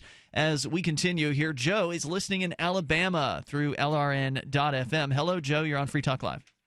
Hello. Hey I'm there. not quite understanding what you're talking about the box. Here in Alabama, cable companies have to go to the city or county, and they had to bid for so many years to supply cable. And so you're talking about a box put on top. Will that still go through the cable company you have, or how was that going to work? Yeah, it would still wind up going through the cable company, but instead of you getting the box from your cable company, you would be able to go buy your own box from Walmart or Staples or Office Depot or any other place that sells those consumer good electronics. All right, so is there a fee? I didn't realize there was a fee for the box I got on TV. Most cable companies do charge a rental fee for that box. Like $5 or something. Well, it's whatever they want it to be. And ultimately, they could build that fee into their pricing. So some cable companies might not show you the fee. It's just you pay $79.99 a month. You get these channels, and they include the box. So some of them, like for a bigger company, they want to make their cable package look as cheap as possible. So they'll say, our cable package is $59.99 a month. And then there's the asterisk that, plus taxes and fees. Plus taxes, plus the rental fee for the cable box. So that way they can advertise the package as what it is and have different packages at like $59, $79, $89, whatever. And then they add that fee on top. Whereas like a smaller cable company might just say, this is our price, and they throw in the box. But either way, the cable company has historically always provided the set-top box, and this would change that. But would you get like Netflix or anything else? Would it be a box such as that? Well, now that would be something that they would be able to do. Offer? So, yes, that could happen if this goes through, is that a company could offer sort of an entertainment box, and that entertainment box could have Netflix, it could have Hulu, it could have the Time Warner cable access, it could have Roku. Right, Roku could have all of that stuff in it. And this is, the idea of convergence, that all of these different services are converging into fewer and fewer devices. Sort of like how What what you would do then is get connected to cable, and then instead of getting the premiums added on with your cable company, you could get the premiums with the box you get at Walmart. Well, the cable company would still be charging you, so you'd still be paying for the cable bill. It's just that you wouldn't be paying the cable company for the box, so therefore you might save $5 a month or something like that on your cable bill. Right, and HBO was planning on rolling out their HBO Go as a separate thing from the cable subscription. Because right now you have to buy their channel on cable to get the HBO Go. Correct. And I think actually this year, possibly last year, is when they were separating that to where you could just have the HBO Go and do the streaming service. Which is smart. So in theory, you could, with one of these boxes, if it is able to connect to your internet, which why it wouldn't, I don't know, but you're getting it through an internet connection. Correct. Right. Joe, anything else you want to share tonight? Go ahead. That's it. Thanks for the call, man. I hope that cleared it up. Toll-free number is 855-450-FREE. Back to the Verge, I believe it is. Yeah, TheVerge.com has the story. This made me think of something that had used to occur in the telephone market. Up until sometime, I think... Landline phones or cell phones? Landlines. Okay. Up until, I think, the early 70s or the late 60s, you basically had to get your telephone by renting it from Ma Bell. Yep. And there are still people that rent their phones. There's still these people that older people usually. My ex-in-laws rented the phone from the phone company, and they'd been doing it for decades. You have to continuously have done it because you can't actually still do it. Because anybody can go buy a phone, right? They just don't know that they're basically right. They were paying $5 a month, and I said I can go to phone. Walmart and buy you a phone for $10. Yes. Yeah, they don't know that, and they're just not paying attention. So this is what basically is happening. This is the phone I've always had. Right. I don't need a new phone. They've got the pulse style still with a rotary. God, you stop. Remember that? I wonder if the phone lines can still handle it. The kids are like, what? Pulse dial? They have, it's a rotary dial, the phone. I'm sure they've seen that. Phone lines can still handle pulse, yes. I wonder if there's an app that allows... The thing that I'm saying is essentially this is what the FCC is allowing for cable, is now instead of renting your box from the cable company, you can buy your own box, and that box is going to have a lot more features and do a lot more things. Think about the phone that you have in your house today. If you've still got a landline, how much better it is than that thing you had in your house in the late 70s. Oh, yeah. I don't remember renting a phone at my house, but my mother worked for the phone company, so we would have had an advantage in that particular area. And there are dozens of rotary dialer apps. No, I'm sure. That's the wonderful thing about the marketplace. Yeah, that's true. And most of them are free. Yeah, might as well be.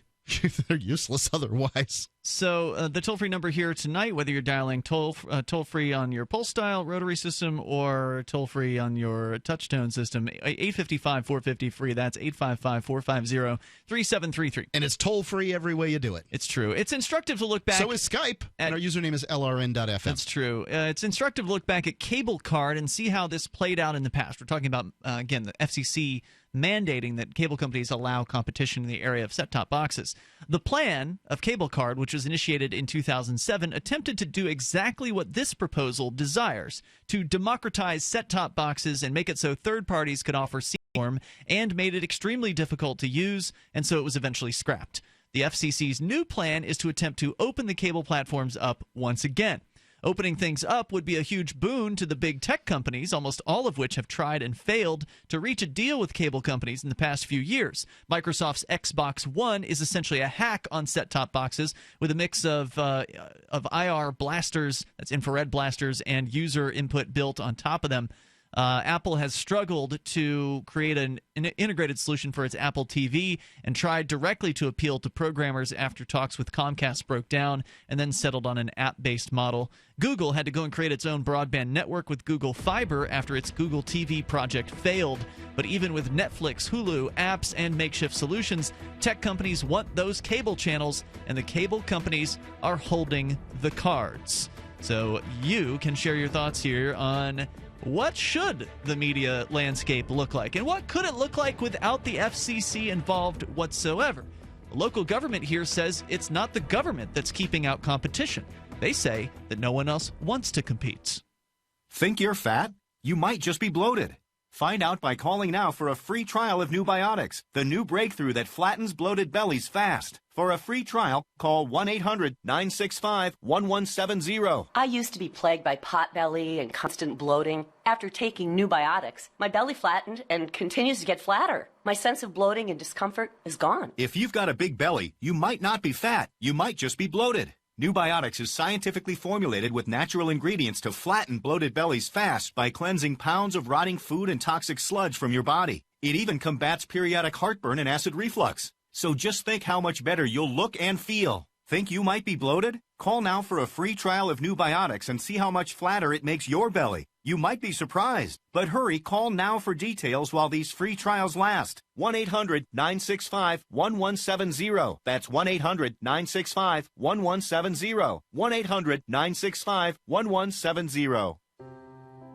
Are you worried about your mom or dad living alone in their house? Hi, I'm Joan London. Listen, I know how difficult it is to find senior care for someone you love. That's why I recommend a free service called A Place for Mom. Call A Place for Mom at 1-800-704-6182. A Place for Mom offers free one-on-one advice from local advisors and a personalized list of senior living communities you can visit. If you have questions about senior care for your mom or dad, there's a place for answers, A Place for Mom. Call A Place for Mom in the next 10 minutes to get your free ebook on financing senior care as well as free information on senior living communities in your area. Call 1-800-704-6182. That's 1-800-704-6182. If you are successful at what you do, whether you're a doctor, a lawyer, a business owner, or you have a great career, you understand the concept of protecting yourself. Well, are you protecting yourself, your family, and your assets with quality term life insurance? Consider these possible rates. A man age 45 non-tobacco user could obtain $1 million of coverage for as little as $75 a month, and this rate is fixed for the next 10 years. We specialize in policies of $500,000 and above. A man age 50 non-tobacco user may be able to obtain $500,000 of coverage for as little as $115 a month. And this rate is fixed for the next 20 years. We have great rates for smokers too. Call the Term Lifeline now. 800-872-0403, 800-872-0403, 800-872-0403. So you've heard all 3 hours of the latest episode of Free Talk Live, and you're still hungry for liberty-oriented audio content? Did you know that we have another 24/7 audio stream at LRN.FM? The Liberty Radio Network airs the latest episodes of some of the best liberty-oriented podcasts on the internet around the clock. In addition to recorded content, you'll also hear live shows like Free Talk Live, originating from our Keene, New Hampshire studio. So listen anytime at LRN.FM. That's LRN.FM. So you've signed the Shire Society Declaration and are planning your move to New Hampshire to be around more liberty-oriented people. Next, sign up for the Shire Society Forum at forum.shiresociety.com. There are a bunch of people there who are already in the Shire, and they want to meet you. If you're already in the Shire physically, you should also come by the forums. Remember, not everyone uses Facebook. New people are signing up for the Shire Society Forum every month, so drop in and say hello at forum.shiresociety.com. You can put the Liberty Radio Network on the air in your area. Visit broadcast.lrn.fm to learn how. Broadcast.lrn.fm.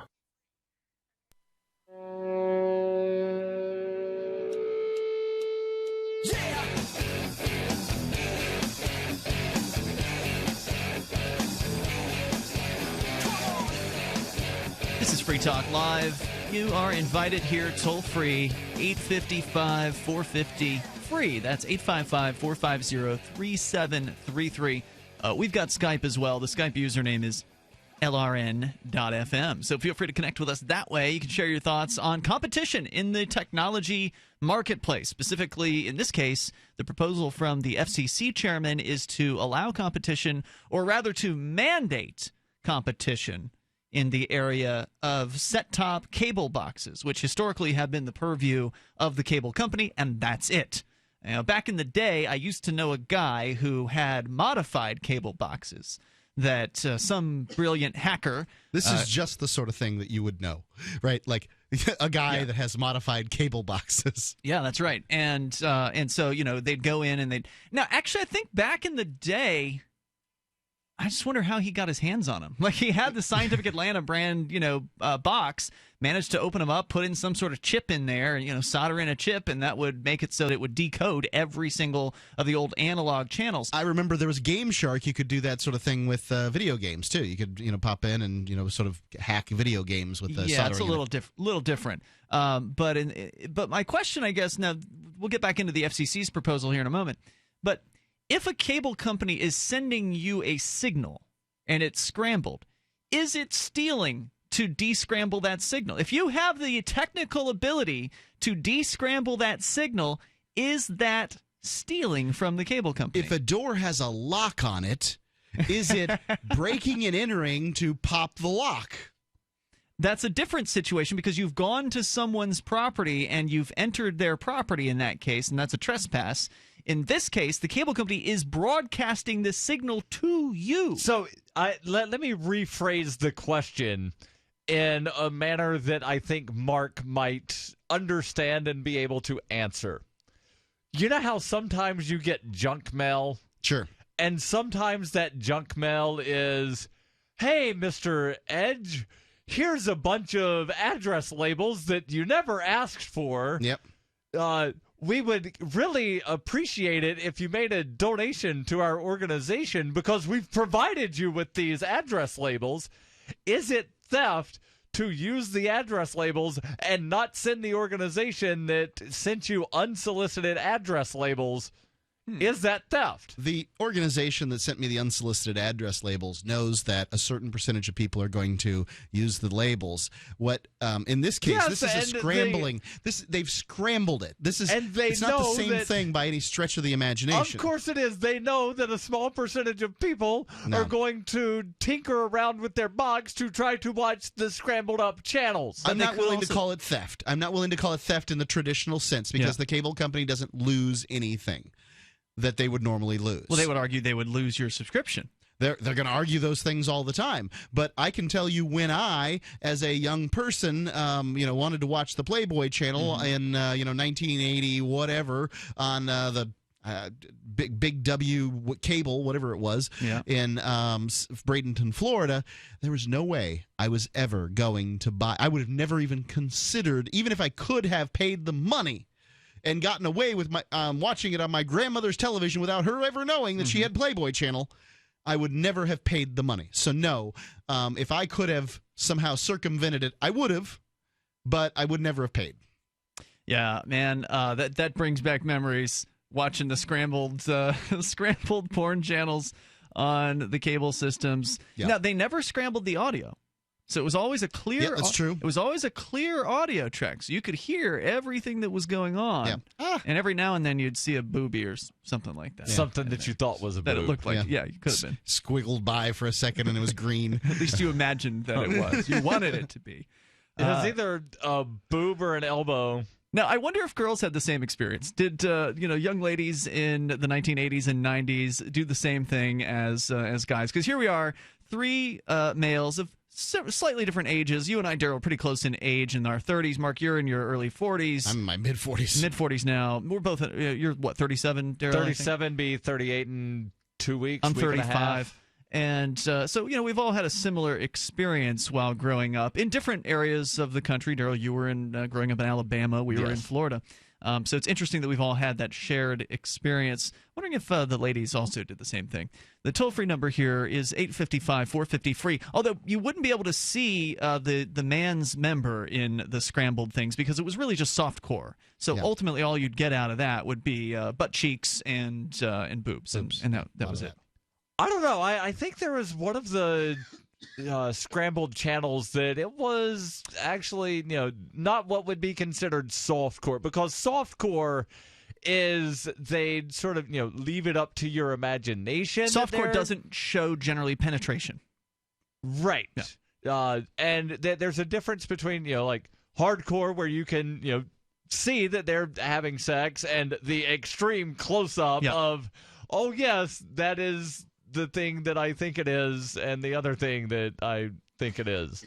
There were satellite channels that had to have a C-band dish in that case, and so I'm sure there are some very, very limited households who where young boys had that experience, but not very many. Toll-free number tonight, 855-450-FREE. If the FCC's new cable ruling passes, the tech companies would get what they've wanted, a stronger foothold into consumers' homes, which would allow them to share their apps, gather data on users, and perhaps most lucratively of all, control the interface on which channels are displayed. Naturally, the cable companies aren't thrilled with the rumored FCC proposal, given that these box rentals generate billions of dollars in revenue. So in response, more than 40 telecom, media, and other groups plan to create a coalition to oppose this plan, says the Wall Street is it? Journal. Because the box rental isn't particular. Okay, so the total cost on the cable bill is what the consumer will bear, right? Yeah. So it doesn't really matter what particular fees are lined up before the bottom line, just what the bottom line is. So the cable companies, some cable companies out there should be like, you know what, I'd love to be able to cut my cost by $10 and let the consumers provide their own box, for God's sakes. Then it'll make me more competitive.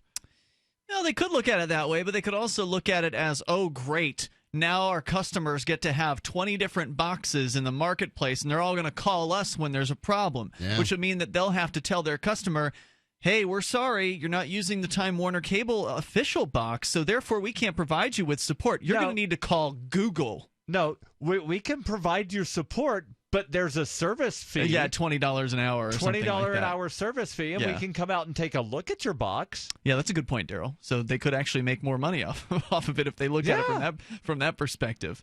But, customer service can be a pain in the butt, and that would certainly make it – it would make it that – some people would blame Time Warner. The customers will blame Time Warner, even though they bought a box from Google that is now working on or supposed to work on Time Warner's system, but there's something wrong. They didn't put their password in correctly, and now Time Warner's got to know how to support 25 different boxes and some Chinese box that they didn't even know existed that came into the market. Baofeng box. Yeah, the Baofeng box. You and I both know, because we're on the board of directors of the local community access television station, that people will call the community access television station instead of calling Time Warner when there's a problem with Time Warner. It's probably easier to get someone on the phone at the public access There's station. nothing dumber than a customer. So still, the cable box rentals... let's see here. The cable box rentals could be costing customers between $6 billion and $14 billion in overcharges, according to the Consumer Federation of America. Democratizing the industry would likely force cable companies to lower their box prices in order to entice customers to stay with the traditional offerings, which is precisely what the FCC wants. So what you're getting here is a lot of these tech websites that are singing the praises of the FCC. A lot of the headlines in this story, or the social media tags that have gone along with this, are like, "This is why the FCC is great. We need today's FCC." And I'm sorry, we don't need the FCC. If the FCC would get the flip out of the way, we'd have a real diverse market in programming options. And here we are. I think we're almost in the sunset of the industry anyway, as for the TV side. mean, what their segment of the television watching market is just every year upon year, has to be disappearing. Going down. Well, yeah, the viewership of cable channels like Fox News and MSNBC are going down. It's been years since I got some kind of television delivery system. Wait a minute, I thought you had satellite. Was it years since you've had it? It's been years. Okay. Yeah. I mean, my mother's, who's parks her trailer on my property during 3 months out of the year, she's got satellite for that, but I don't use it. So she pays for year-round satellite? I think she does. Uses it 3 months a year? 855-450-FREE is our toll-free number here, and you can join us on Free Talk Live, 855-450-3733. Hour 3's coming up. Currency is too important a thing to be left in the hands of government bureaucrats, especially when billions of dollars can be created with the swipe of a pen. Overstock.com supports the cryptocurrency movement because it returns the power of an inflation-proof form of money to the people, where it belongs. Did you know that you can use Bitcoin to pay for anything Overstock.com sells while enjoying free shipping on orders of 0.211 Bitcoin or more? If you support freedom and the cryptocurrency movement, you should support Overstock.com. Are you super? EasyDNS does it all. Domain names, web hosting, and managed WordPress hosting. EasyDNS stands up for your internet freedom, and with servers in Canada, they do not cooperate with the NSA. Go to EasyDNS.com. You'll love their services or get a full refund. They guarantee it. And they accept Bitcoin. That's EasyDNS.com. If you want to play online poker with Bitcoin, you need a site that's trustworthy and technically sound. The site managers of swcpoker.eu have proven their commitment to bringing you great gameplay from a site you can trust. swcpoker.eu. They have lots of new games too, including Chinese poker, and their Krill leaderboard is open right now. It's a beautiful site, easy to use with lots of players. Go on over to swcpoker.eu now and have some fun with your Bitcoin. swcpoker.eu. LRN.FM is proud to announce our official listening apps for Android and iOS devices. Now you can easily tune into our streams anywhere, anytime on your smartphone or tablet. Just visit apps.lrn.fm or search for LRN.FM in the Android or Apple app stores. Please download, rate us 5 stars, then share the link on your social media and let your friends and family know how you're listening to LRN.FM. Download it now, free at apps.lrn.fm. You're listening to the live edition of Free Talk Live. Hour number 3 is next after the news here on the Liberty Radio Network at LRN.FM. From Keene in the Shire, the Liberty Media capital of the world, this is Darryl W. Perry, host of FPP Radio News for Friday, January 29th, 2016. Silver is trading at $14.25 per ounce. Gold is valued at $1,116 per ounce. And according to BitcoinAverage.com, the average price of Bitcoin is $382.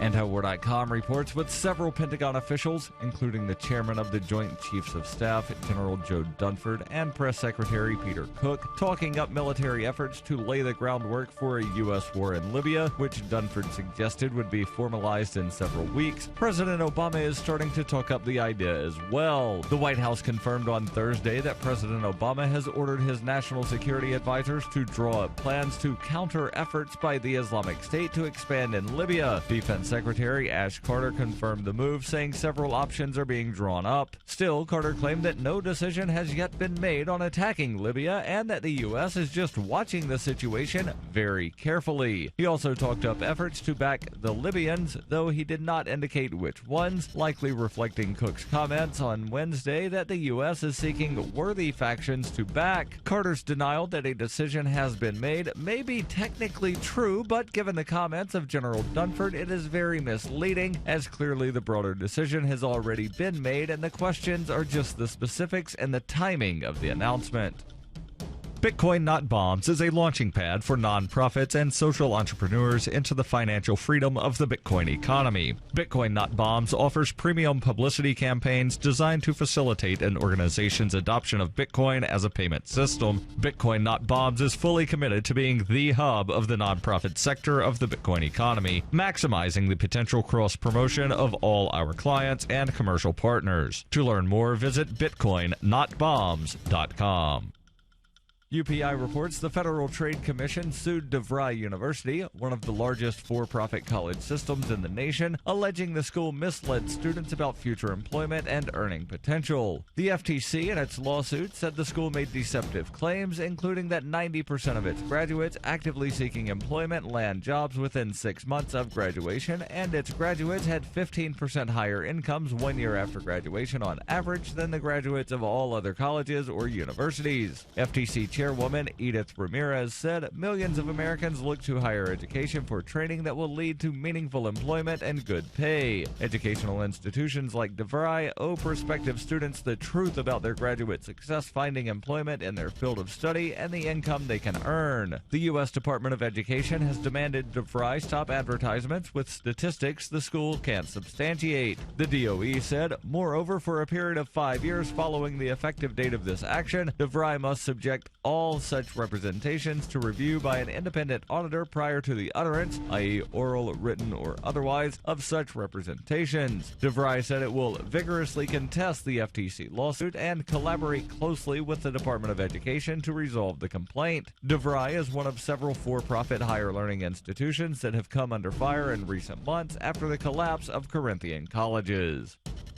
For nearly 40 years, Roberts & Roberts Brokerage has been a trusted source for buying and selling precious metals like gold and silver. They also take Bitcoin for precious metal purchases and have permanently removed the minimum purchase amount for all orders paid in the digital currency. Call Roberts & Roberts today for knowledgeable advice on buying and selling precious metals and a forward-thinking approach to new technologies. 800-874-9760 or visit online at rrbi.co.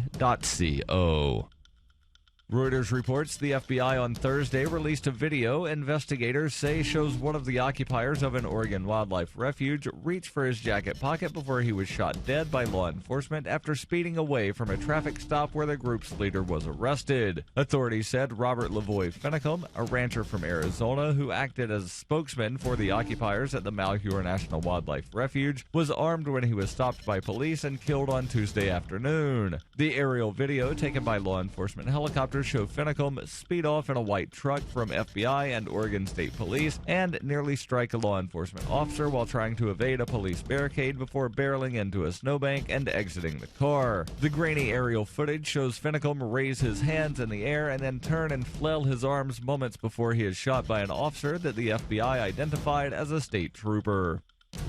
This has been FPP Radio News, online at fppradio.com. Sources close to area man Michael Huesmer confirmed this week the unmotivated 29-year-old loser continues to waste his time living a contented life in his hometown near his closest friends and family members and has no intention of leaving. Former classmates told reporters the directionless bum has no ambition to leave his close-knit community for an expensive and stressful life in a big city and is apparently satisfied with remaining a pitiful nobody for the remainder of his unassuming existence. While most of us with dreams got ourselves dingy apartments and soul-crushing jobs in the city years ago, Michael just stayed behind, happy to live his humdrum existence of regular contact with his parents in a town of people who express genuine appreciation for his presence. Honestly, it's pathetic. In the time it took you to watch this video, you could have read one of Shakespeare's sonnets, listened to an etude by Chopin, or taken in one of the masterworks from the golden age of Dutch painting. The Onion applauds your excellent taste. For more, keep checking theonion.com. This is the Onion News Network.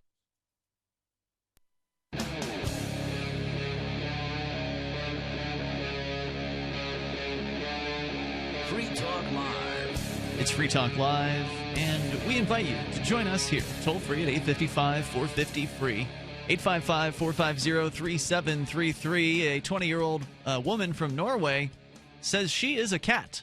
She was born a cat and has always been a cat. And we'll talk about her here in a few moments. But first, Teller from Penn & Teller is weighing in, and Darryl has the story on the so-called safe spaces that some of these whiny college students are demanding from their colleges. They want a place where they can feel like they're at home, and that they can feel protected, and that they can feel safe. And we saw this video that came out and kind of made the rounds on social media several weeks ago of college students who were accosting one of their administrators in some quad or whatever, and were screaming. One of them was screaming at him about how they demand safe spaces. So this has been a big topic of discussion. They want to be protected from so-called microaggressions, which is where you look at someone funny or you don't necessarily agree with them. I'm not really sure how you define microaggressions, but it's pretty ridiculous. It's whatever anybody wants it to be. Yeah, right. Something you don't like. Something someone has said that you don't like is a microaggression, is what it seems to kind of boil down to. And so Teller, who normally doesn't speak, is apparently weighing in on this. That's got to be awesome. What's awesome? People don't have the expectation that you speak to them. Like, he's really established that brand in the world. He doesn't have to talk to the world full of people. Well, this isn't the first time Teller's written something down. He used to do posts on, I think it was like PC World or something like that. So anyway, go ahead. So the story here comes from the Reason Hit and Run blog. And they say Teller, the silent half of famed magic duo Penn, and Teller does not believe that classrooms should be comfortable places. During a revealing interview about his career as an educator, he spent 6 years teaching Latin to high schoolers before becoming a professional magician, not musician. That must have been a long time ago, in the mid-'80s. Before that, him and Penn have been working together for nearly 40 years. Really? Okay. Wow. So, and they're in their 60s right now. Teller's a little older than Penn. Mm-hmm. And so it was, before they got together, Teller was a Latin teacher. Teller, in a revealing interview with The Atlantic, responded to a question about trigger warnings and censorship by professing the joy of what he calls delicious discomfort in the classroom. The article from The Atlantic... How are you going to make kids learn if they're not somewhat uncomfortable, right? I mean... Right. Teller says... And if Shakespeare or Catullus or Virgil make students uncomfortable, that's a good thing. Learning, like magic, should make people uncomfortable because neither are passive acts. He elaborated, magic does not wash over you like a gentle, reassuring lullaby. In magic, what you see comes into conflict with what you know, and that discomfort creates a kind of energy and a spark that is extremely exciting.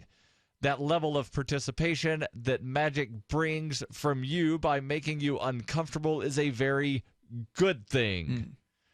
The article... How do you grow if you're still inside your comfort zone? The article continues, as we were on the subject of discomfort, this being the author of the Atlantic piece writing, says, I asked Teller what he thinks of schools' efforts to protect students from discomfort as they learn through censorship, teachers' content, and requirements for trigger warnings. Yeah, trigger warnings. It's hilarious. Finally, the liberal elite, as they're called, these college professors, which have indoctrinated our kids with a lot of leftist ideas. I'm certainly not going to argue that. It's a little trite, but it seems true to me. Finally, they've run up on the liberal stuff they can't tolerate. Well, come on, guys. I mean, you got to be a little uncomfortable to learn. Well, you've created these bedwetting babies in the first place. Isn't this what you wanted? I mean, this is the problem with tempering speech all along. This is the PC thing that everybody complains about.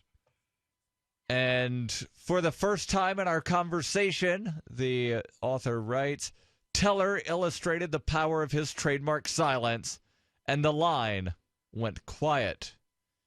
Just as I'd begun to think we'd been disconnected, Teller replied, when I go outside at night and look up at the stars, the feeling that I get is not comfort. The feeling that I get is a kind of delicious discomfort at knowing that there is so much out there that I do not understand, and the joy in recognizing that there is enormous mystery, which is not a comfortable thing. This, I think, is the principal gift of education. The author of the Hit and Run blog says the whole interview is worth reading. Sounds like it. Teller is a fascinating person and no doubt a fascinating teacher. He told The Atlantic that on his first day as a teacher, he threw away the textbook and constructed his own curriculum. Quote, I taught Latin with a set of Latin readers I composed myself, complete with illustrations, called Lingua Latina Pictorius. Thank goodness he went on to do something useful. Well, you don't think teaching Latin's not useful? The hell do you use Latin for? I guess doctors and lawyers use it. Lawyers use it to lie. Doctors use it to be specific. I took Latin for 2 years in high school. Why? Me too. Because it was different than Spanish and French. But it's not useful. Okay. Yes, it is. Here's the reason I took it. You asked the question, I will tell you. Because we had three choices: French, Spanish, Latin. And I was told, when I made a picture that made a choice that, well, Latin will help you learn other languages. So I thought to myself, fine reason to learn a base language. I do not think that is a good reason. In retrospect, I would have preferred to have been, to have learned Spanish. So you wish you didn't take Latin? Yeah, mostly. Okay. You wish you could have the time back. Yeah, I wish I would have taken a different language. I'm actually glad I took Latin. Why? For the reason that Mark just said. Because I speak very little Spanish. Yeah. But what I learned in Latin class 25 years ago, some of it has stuck with me, and I'm able to pick up here and there on what Spanish It's true. words Spanish mean. is based in Latin. Right, it's a Romance language, but if you would have learned Spanish, then you would have been able to read more Spanish than you currently do today, and you would have the advantage of being able to read some French and some Portuguese. Yeah, that's true. Having learned both of these languages, now I learned a little bit of Latin, as Hold little on, you just as little named as you 4 possibly. language, and then you said having learned both. Both Okay. of which Having which learned ones? both Latin and Spanish, Okay. I can tell you what it's like. I can tell you that Latin is fat useless. It is a stupid waste of time, unless I suppose you're going to be a lawyer or a doctor, and then you need to know it for those reasons. I'm I not going to still advise find it based on- very interesting, and I don't regret having. Well, how about took the class. why don't you learn Esperanto Yeah, too? it could be interesting as well. Look, if it's just a curiosity, then that's fine. You can learn all kinds of curiosities that are generally useless. But there's no doubt that, and I'm curious, do attorneys actually have to learn how to speak Latin, or just know certain Latin words? Just it can't certain hurt. Latin words. It can't hurt to know how the language is constructed. But what's required in being an attorney? We should Okay, ask. I said that I learned Latin, and I said I learned Spanish. I didn't say that I became an attorney. I know. I'm not asking you because you know. I'm asking out loud because we're doing a radio show. As far as I know, from the attorneys that I know and I've spoken to, you only have to learn certain phrases of So, yeah. Latin. So again, I will restate my claim that Latin is useless. Knowing how to speak Latin is useless. If you know a few words, like I know a few Latin words as far as like nolle prosequi or prosequi, to null pros, which means to throw out a charge. Yeah, to not basically. prosecute or something. Yeah. So anyway, glad to hear that Teller has spoken out on this one. Was there more that you wanted to share? You're pretty much done with the story. No, there's more from the blog post here. The writer of the Reason article says it's deeply unfortunate that the public school system does not reward teachers like Teller who think outside the box. No, it actually does the opposite. Yeah, it punishes them, sure. Creative, entrepreneurial teachers are thwarted at every turn until they give up. Thanks to numerous rules imposed on schools by politically powerful teachers' unions, administrators are forced to reward seniority and credentials rather than merit. Than innovation. And there's more. Yeah, toll-free number is 855-450-FREE. I mean, Teller walked away from teaching so he could go juggle and do magic tricks. The toll-free number is 855-450-FREE, and he's probably touched a whole lot more people's lives as a result of his career as a magician. It's Free Talk Live. Every once in a while, you get information that's worth changing your life for. This is one such time. You can save up to and beyond 25% on all purchases at Amazon. You probably heard of Bitcoin and just not thought much about it. You certainly know that you can get competitive pricing at Amazon, but now you can get a 25% discount on nearly everything you need to live. I've just given you a huge raise, and all you have to do is claim it. You go to saveitpurse.com and open an account. Do this right now. Don't wait. Then you fund the account with Bitcoin. You can buy them through expresscoin.com with a check or money order. There are other ways to get Bitcoin, but that's fast, safe, and easy. This information is worth you changing the way you do things. Go to saveitpurse.com right now, get signed up, and cash in on the huge raise I'm offering you. 15 to 25% off of everything at Amazon through saveitpurse.com. It's saveatpurse.com. Are you still looking for that one iodine that you can really trust? A medical doctor-endorsed product that is backed by honest research and true integrative science? Then search no further. Go to NutriMedical.com for Dr. Bill Deagle's Nutriodine, proven time and time again to be the very best iodine available for you. Nutriodine is the only Tesla-activated monatomic plasma iodine in the world. It optimizes mitochondrial function and generation of new mitochondria, from totally neutralizing the venom from a desert recluse spider bite in Southern California to eliminating malaria parasites reported by medical missionaries in central India. Dr. Bill's Nutriodine is simply the most powerful healing formula there is. Nutriodine clears the body of all known pathogens, restores it to an alkaline state, and even promotes stem cell regeneration. Order Dr. Bill's Nutriodine today at 888-212-8871 or visit us online at NutriMedical.com.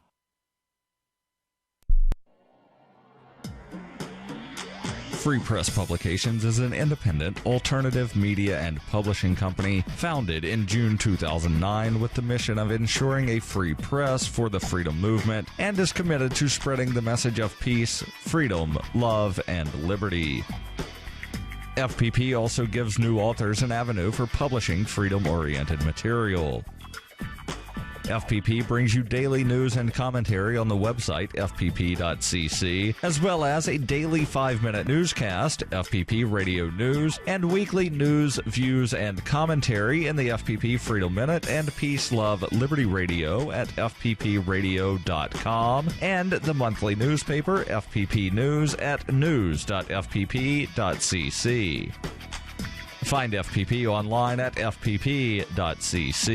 That's fpp.cc, as in Creative Commons. DVD, books, music, instruments, periodicals, computers, software, electronics, photo, cell phones, office products, home and garden, bed and bath, furniture, kitchen, pet supplies, automotive, hardware, apparel, shoes, jewelry, grocery, healthcare, sports and outdoors, toys, games, used, and more. It's a department store at your fingertips. Shop.freetalklive.com. Get all your shopping done, get a great deal, and a portion of your purchase goes to benefit Free Talk Live when you enter Amazon via shop.freetalklive.com. This is your Robertson Roberts Brokerage Daily Precious Metals Update. Following sharp increases yesterday, in early trading on Wednesday, gold is $2 lower at $1,118 per ounce. Silver is down 3 cents at $14.54 per ounce. Bitcoin is trading at $395 US. We have plenty of new 2016 Silver American Eagles in stock. Get yours online at rrbi.co or give us a call at 800-LRN.FM.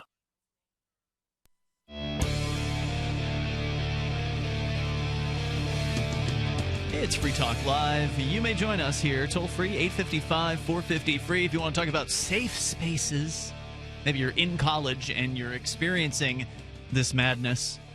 The safe space concept, the microaggressions. Teller from Penn & Teller has been weighing in an interview with The Atlantic as reported on by Reason.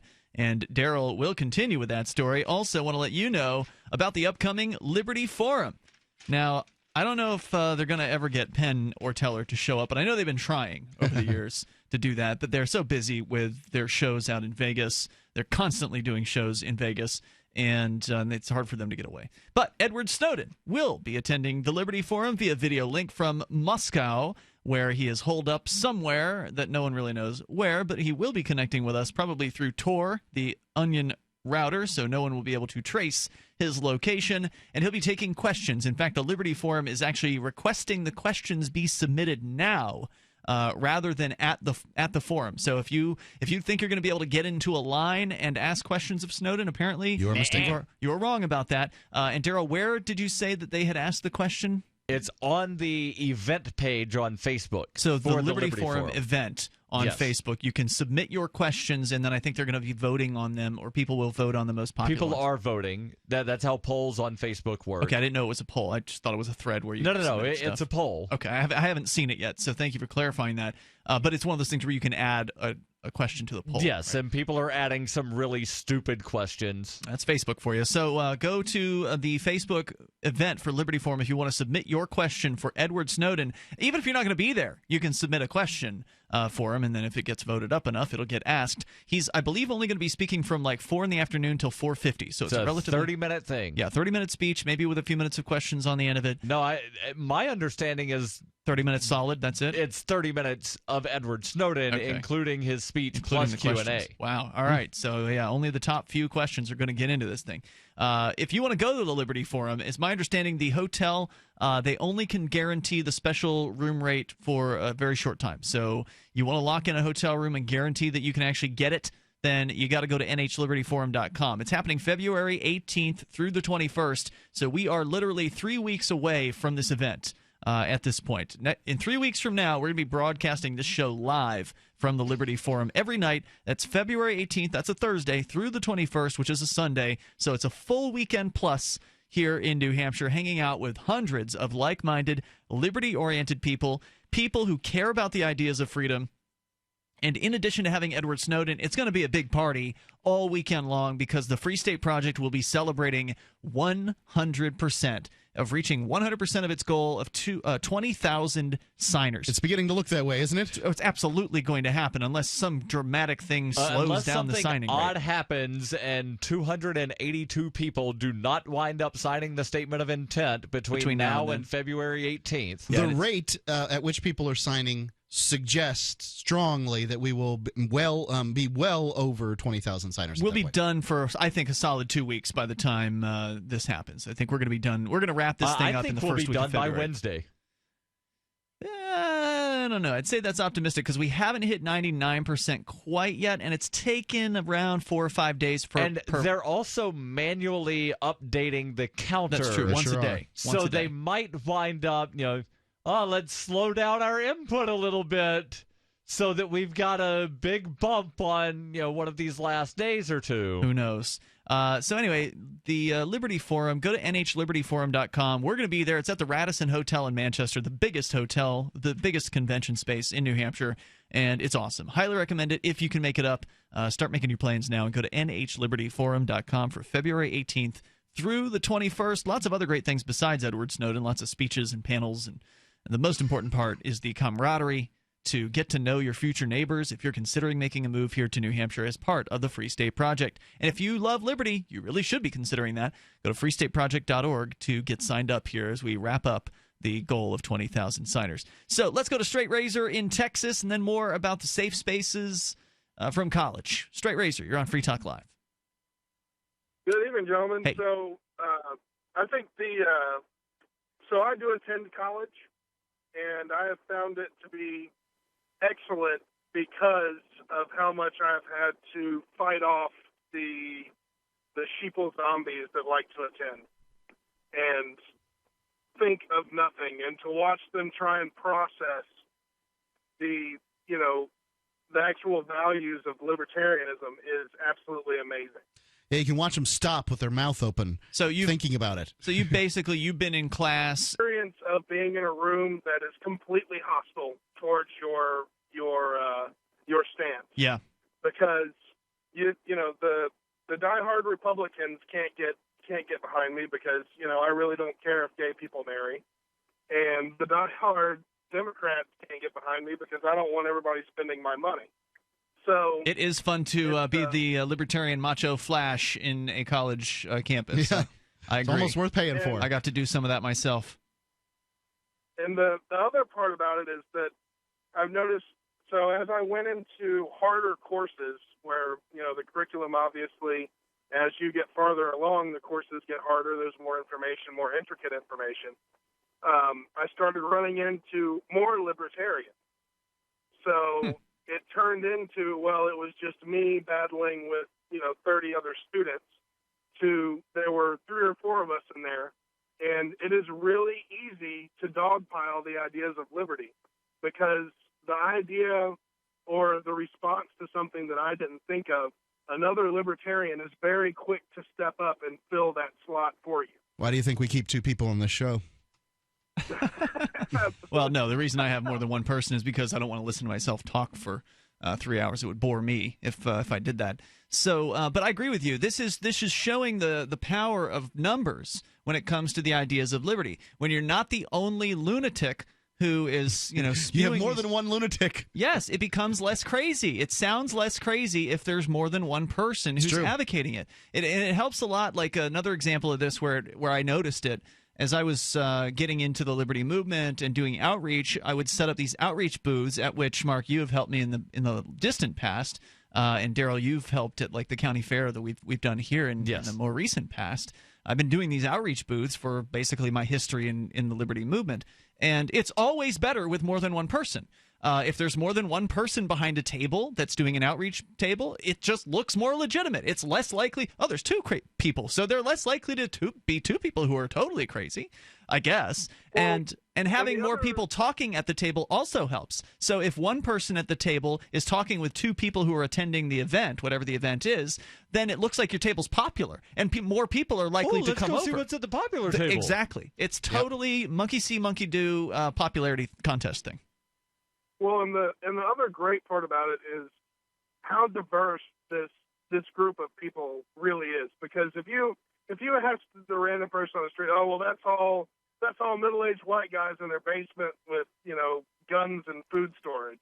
I'm not middle-aged yet. Neither am I. And that's the thing, is this group is so diverse, but because people keep pumping that out, they don't realize it until you get, a bunch of us together, and then all of a sudden they're like, whoa, wait a second. I was not expecting this group of people to have these ideas. If you have more stories from the front lines in education, you're welcome to share them. Straight Razor, stand by. Toll-free number is 855-450-FREE. Free Talk Live.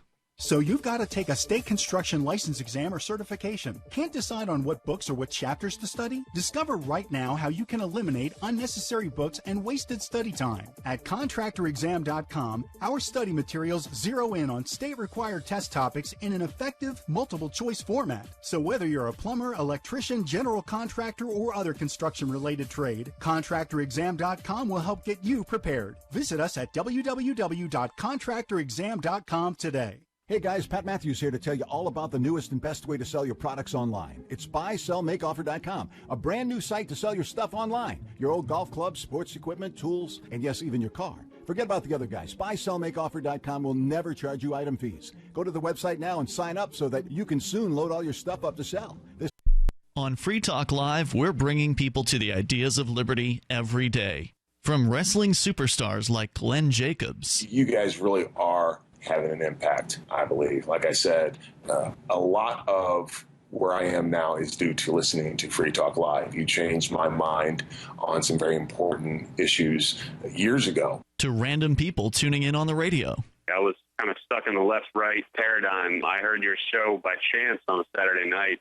From there, I went on, joined the Free State Project, and become an amplifier. So, I mean, that's really the reason why I amp is because I know that if it wasn't for you guys being on as many stations as you are, I never would have found the ideas of liberty. Your amp will directly change more lives by getting Free Talk Live in front of people looking for talk radio online and on the air.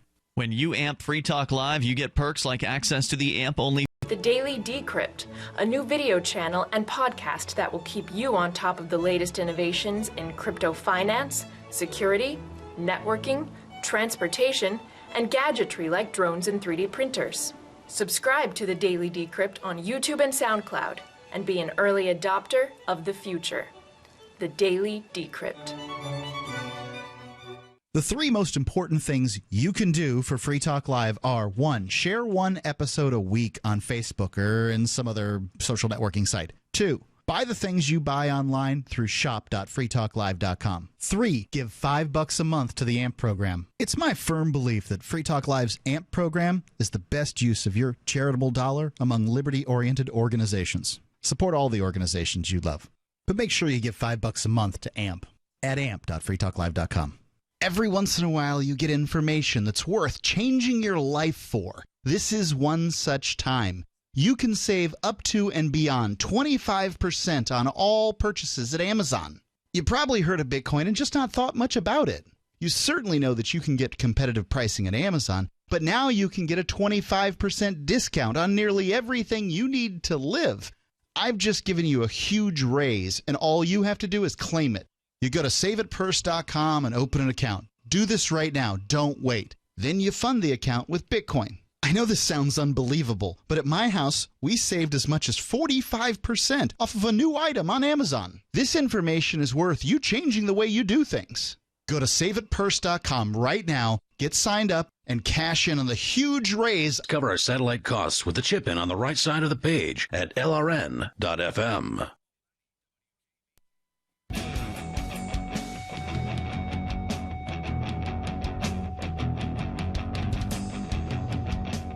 Hey, it's Free Talk Live, and you can join us here at 855-450-FREE. Maybe you want to tell stories of your experience on college campus these days. You can go back into the past if you want, because this whole microaggression, safe space thing had to start somewhere, and it's probably been developing over generations. And my guess is that part of it started with the whole thing where that Stanford professor many years ago came up with the idea of praising children for their effort. And I've got a story that I didn't mention, and I'm definitely not going to get into it. But You mean the even headline, if they fail? You mean like praise them even if they failed, that kind of thing? You praise them for their effort. You tried, and trying, like that's part of it, is trying. I'm with you. Well, the professor is now saying that people have totally missed the point of what she was trying to do.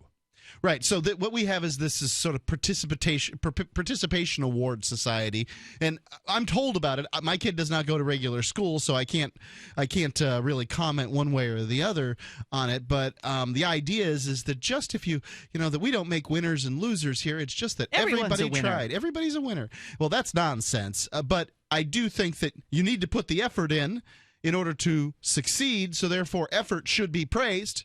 Losers should be praised for attempting to run the race. I don't think you should go, right? Especially the teacher, Like, that's a poor choice. Like, the gym teacher is like, you stink!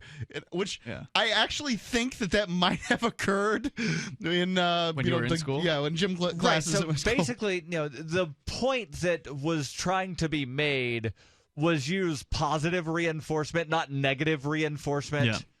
And people totally missed the point, and they've gone way off of what she was trying to advocate. I'll post the link to this article on the Facebook page. And Twitter. Let's go back to Straight Razor. He's on the line in Texas saying he's in school now as former cop. And Straight Razor, you were kind of sharing your experiences, saying that as you've risen in academic level, you found more libertarians, and that it's easier to be a libertarian in college when there are more than one. Absolutely. So even if it's just one other person in the classroom, it's helpful. And on this topic of participation, the problem is that these people, they aren't participating at school. They show up, sure, but they aren't actually participating. Showing up and just riding the wave and just eating up whatever the instructor says and not questioning anything, it's not participation. That's not thought. It's not learning. Certainly not challenging. So that's what's so fun about having, and such a benefit of having actual values and thinking about those values and knowing those values, is any topic that came up, myself and other libertarians in the class were able to debate it, even with very little knowledge of the subject. Mm-hmm. So as soon as someone throws out these, some random idea that's just horrible and would trample freedom, we were able to formulate, a response to that without having to Google what the response should be. This is how it's easy to be a libertarian talk show host, because we don't need to know the statistics. Right. The average talk show host has to spend a lot of time reasonching. Like, say, if you're a Republican, you got to research, what do the other Republicans say? What have the Democrats said? You've got to base it on that. Well, as they don't have principles. As Ernest Hancock says all the time, from Declare Your Independence, freedom's the answer. What's the question? Yeah, exactly. Straight Razor, any other stories you want to relay? Go ahead. No, but I do have a question for you, Ian, and that is that new ride-sharing service I heard you mention a while back that's supposed to be launching. What was the name of that so I can get signed up for? Arcade City. What you want to do, if you can only be an existing Uber or Lyft driver with good ratings, and I believe you said you were an Uber driver, so you would qualify. If you are an Uber or Lyft driver with ratings, then you can qualify for Arcade City and go to arcade.freetalklive.com to get signed up. Once again, that's arcade.freetalklive.com. And the cool thing about – and thanks for the call, Straight Razor. The cool thing about Arcade City, which has not yet launched its app, that's coming up in about 2 or so weeks, just before Liberty Forum, actually, on Valentine's Day. They're expecting to launch a very kind of bare-bones version of the app that will allow you to take scheduled rides, I believe, from people, and it'll have some basic features that'll be fleshed out later on. But the idea behind Arcade City is to decentralize ride sharing even further. So Uber and Lyft did a good job at decentralizing, giving rides to people, taking it out of the hands of these old taxi companies and allowing independent contractors to come in, and Uber is essentially a connector for riders and drivers. But ultimately, there still is a fairly large corporation in the form of Uber or Lyft that is sort of running things and making decisions on a centralized basis. Arcade City will eventually allow drivers to set their own rates. It'll allow drivers to do their own collecting. And Arcade City will offer in-app like credit card charging, so you could use the app to run charges for customers. But if you have your own little swiper thing, your swipe thing for your phone, card reader, if you want to accept Bitcoin or you want to accept cash in your own car, then Arcade City gets no cut of that. And it just sounds like I just can't imagine how it's going to work. Financially, for this to work, it has There's not going to be a lot of money in it for Arcade City. Not going to be a lot of money in it. That's for sure. Yeah.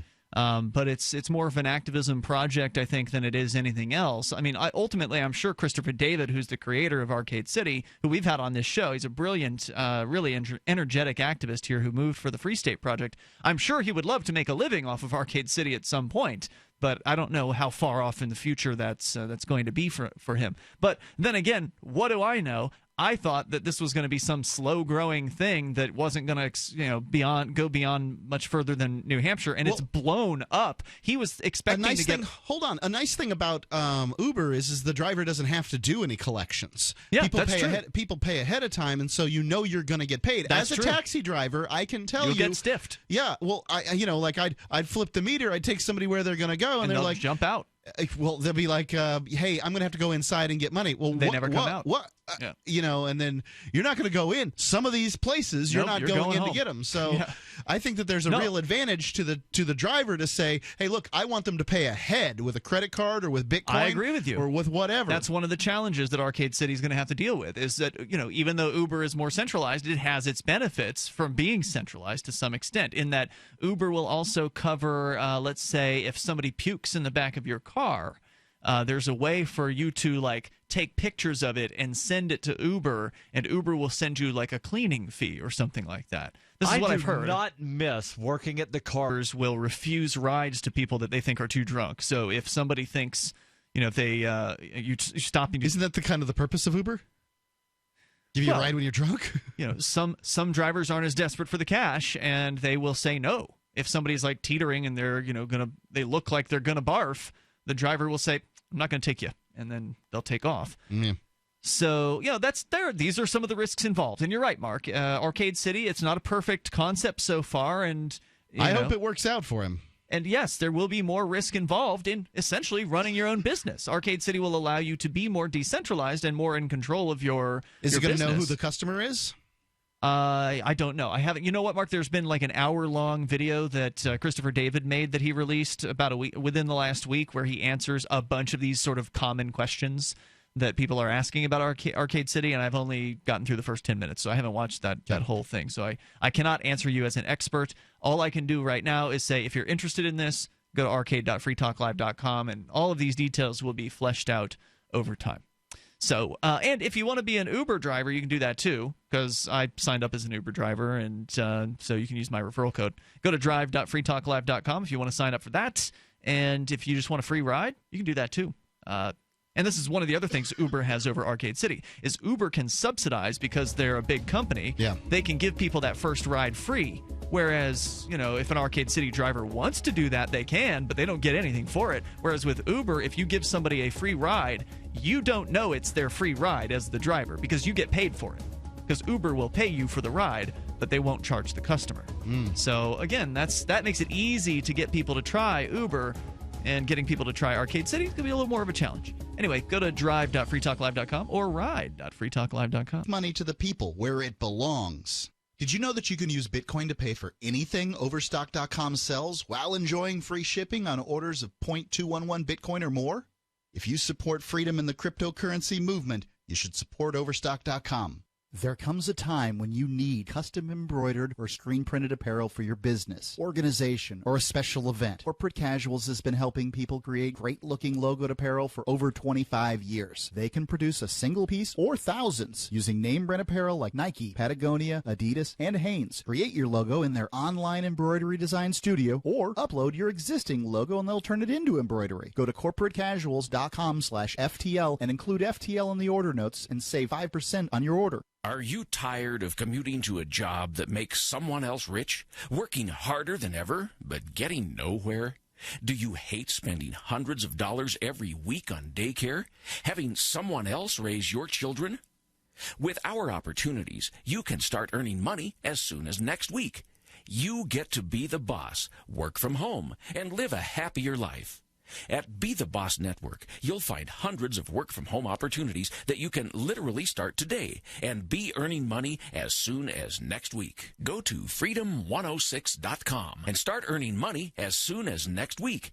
You get to be the boss. Get out of the rat race. Work from home. Go to freedom106.com right now and change your life today. That's freedom, the number 106.com. Go to freedom106.com and start earning money as soon as next week. You be the boss. Go to Respect are all yours at creditsuccesssecretsrevealed.com. Be seen as an industry leader. You can do it. The last application you filled out when it was time to hit submit, did your nerves spike? You didn't get the approval you seek, but there's a better way.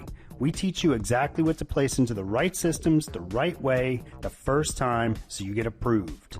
Get up to $100,000 in instant business credit. Many people will get cash on the spot. Use those two tools in your new corporate credit engine so you can walk into the bank and get your project funded today. It's all about today at creditsuccesssecretsrevealed.com. Credit Success Secrets Revealed is explosive and ignites instant results. Dial 1-800-707-8719. That's 1-800-707-8719. 1-800-707-8719. Or just go to creditsuccesssecretsrevealed.com.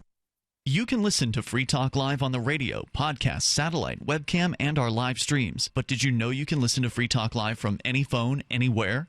Add this number to your phone, 213-493-0308. It's a long-distance call, so make sure you're familiar with your phone's calling plan. The listen lines are airing the latest episode of Free Talk Live 24 hours a day, including our live shows. Call 213-493-0308. That's 213-493-0308. The new 4th edition of Healing Our World, The Compassion of Libertarianism, will take your understanding of liberty to a deeper level and has over 1,300 updated references, new cartoons, and a foreword by Dr. Ron Paul. With discounts for multiple book purchases, the 4th edition of Healing Our World is a great gift for the liberals, pragmatists, environmentalists, and Christians in your life who think libertarianism is cold-hearted. Get yours today at healing.freetalklive.com and use promo code FTL for a $5 discount. Help get LRN.FM into more ears. Visit promote.lrn.fm for a free bumper sticker, flyers, banners, graphics, and more. Promote.lrn.fm.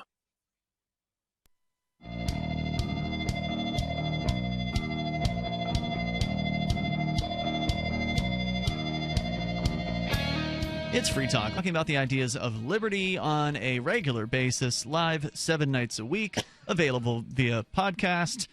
Every now and then, coughing into your ear there.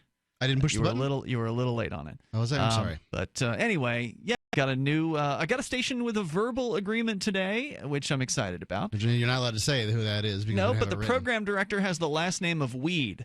I will say that. So the chances are good. Yeah. Is that what you're saying? And so, yeah, this is all possible because of listeners like you becoming a Free Talk Live amplifier for $5 a month, which you can do through any major credit card via PayPal or Visa or MasterCard right there on our website. Or you can do via Bitcoin. So go to amp.freetalklive.com. You'll get perks like access to the AMP-only Facebook group, which is always busy. There's always new posts in the. It's probably one of the busiest Facebook groups I've ever been a part of. There's always something interesting going on there. And then there's also the AMP-only podcast, which doesn't have the usual commercials that our regular podcast does, and the AMP-only call-in lines and more. So get all the details at amp.freetalklive.com, amp.freetalklive.com. Story from the Daily Mail. Mark, you brought this one in here tonight about a woman who says that she was born as a cat. Now, you've heard of people saying that they were born male, but they're actually look like a female, or the vice versa. Sure. But this has to be a first. This woman says she was some friends that way, yeah. born a cat and has now opened up about her life as a feline, describing how she has a superior sense of hearing and sight, which allows her to hunt mice in the dark. Oh, dear. Nano is aged 20 from Oslo, Norway. You do not want to chase mice in the dark. You're going to bump your head on something and get knocked out. Makes the revelation. And then you'll wind up with a permanent headache, and that's no fun. It's also probably pretty hard to chase anything that moves as fast as a mouse on your hands and knees. That's not exactly the... A mouse or a rat, because they're two totally different creatures. Yeah, that's true. This was a short-tailed creature, so I can't precise... It wasn't, was it tiny? It wasn't very big. Probably a mouse. It wasn't a rat. Nano, she makes the revelation in an interview published on the NRK-P3 Verdens Request Land YouTube channel, and it's been viewed 122,000 times as of this writing, which was 2 days ago. As she claims to possess many... Because everybody likes crazy. Feline characteristics, including a hatred of water. I just had a thought. Cats, even though they don't like water, they still bathe themselves. That's true. Yeah, so but when humans lick themselves, they're not cleaner. I didn't say they were. Just want to say, I don't know if you can call it bathing yourself if you're not cleaner. I'd also, cats can get to all the spots. Humans can't get to all the spots. I wonder if she does that thing where her leg goes up in the air. Right. Like when they, no. The cats do that thing where the one leg just goes way up in the air. In the video, which is posted here on the Daily Mail article, we'll share that with you on our Facebook and Twitter. Is she just a furry and decided she wanted some publicity? Could be. She's wearing the little kitty ear things. Anyway, she reflects her inner cat by wearing a pair of pointed ears and an artificial tail. She said, I realized I was a cat when I was 16. Did she say this in human language, or did she sit there and purr and meow? She claims to be a cat trapped in a human's body. Not that she is a cat possessing a human's body. Okay, gotcha. So anyway, she says... So she probably bathes herself. She just doesn't like it. I realized I was a cat, she says, when I was 16, when doctors and psychologists found out what was the thing with me. Under my birth, there was a genetic defect, she explains in the video. Walking through Oslo's central station, the presenter asked Nano what she could hear and see that a normal person might not. Suitcases rolling on the ground, she says, keys clinking in pockets, people with ice crampons under their shoes. Then, all of a sudden, she lets out a hiss and takes a step back. Oh, dear. There's a dog over there, she explains. Sometimes I hiss when meeting dogs in the street. It's because of their behavior, and my instinct automatically reacts by hissing. When the presenter asks if she was born like this, Nano agrees, saying, yes, born in the wrong species. Cats are notoriously averse to water, and Nano explains that she's no different. She says, I hate water. Water is like you get the instinct to wash yourself in the face and stuff. I think that's probably a bad translation. At least I'm hoping. Who else hates water? Dirty the people? Tasmanian Devil from Looney Tunes. Cats hate water. Nano demonstrates another moment of affinity with cats by donning a pair of giant pink cat paws and rubbing at her face as if she's grooming herself. That's good. She's then seen on her hands and knees crawling around the floor before going up to the window and looking out longingly. My favorite is the boyfriend that communicates with her in meows. Yeah, that's good coming stuff. up. Hold on, she's got a boyfriend. Yeah, oh yeah. Of course she does. Guys will put up with a lot of stuff, dude. That's true. Yeah. Looking out longingly as she paws at the wall and whimpers like a frustrated feline. She explains, kitties they can't go out, right? So they're always looking out because they want to go out. But they don't whimper. But dogs do, right? Like not cats. But she can go open the door if she just takes off the fake paw thing that she's put on her hands. If she really wants to go outside, she can do that outside. And then he would go, if he wanted to go outside, he would go outside. It's exactly a cat door. Yeah. I wonder if she has a cat door. It's called a door. Yeah, she has a door. Yeah, but I mean a door that she would have to crawl through. Apparently she likes to crawl around. Now, I wonder if she crawls around in public. See, I haven't watched the video yet. They're describing the video. Doesn't look like it. She's on her feet in the airport. Yeah, it did appear that they were photographing her on her feet. But in her home, she's seen She knows what she can get away with and what she can't. Nano also stresses that, like the small four-legged animals, she loves to, quote, sleep in the sink. Yeah, no, that's got to be interesting. What? And it must be the tub. Windowsill. Although she doesn't comment further on the size of either item, she's seen on her hands and knees crawling around on the floor. You can hear a lot better than regular people, she says, and you can see much more. You focus on things that normal people can't. She even claims to possess night vision. What does this woman know about normal people? She says, I can see better in the dark than in daylight. That's no problem. I've been running a lot after animals that can be seen in the shadows. However, she admits that despite her best efforts, she has never managed to catch a mouse. She is, after all, a cat trapped in a human's body. Yeah, that's true. And if she catches a mouse, it's going to bite her. I would like to see her put to the test. If she claims that she is she's better at seeing at nighttime, there are scientific ways to test that. Yeah. Let's get a group of 10 people randomly of the same age, because you don't want an older person. This is an excuse to wear sunglasses, okay? Let's get some tests going on here and see if her claims are true. Hold on. What do you mean it's an excuse to wear sunglasses? Well, now she can wear sunglasses because what she's saying is she sees better at night than in the daytime. Right. And that means that, the sun hurts my eyes because I'm a cat and stuff.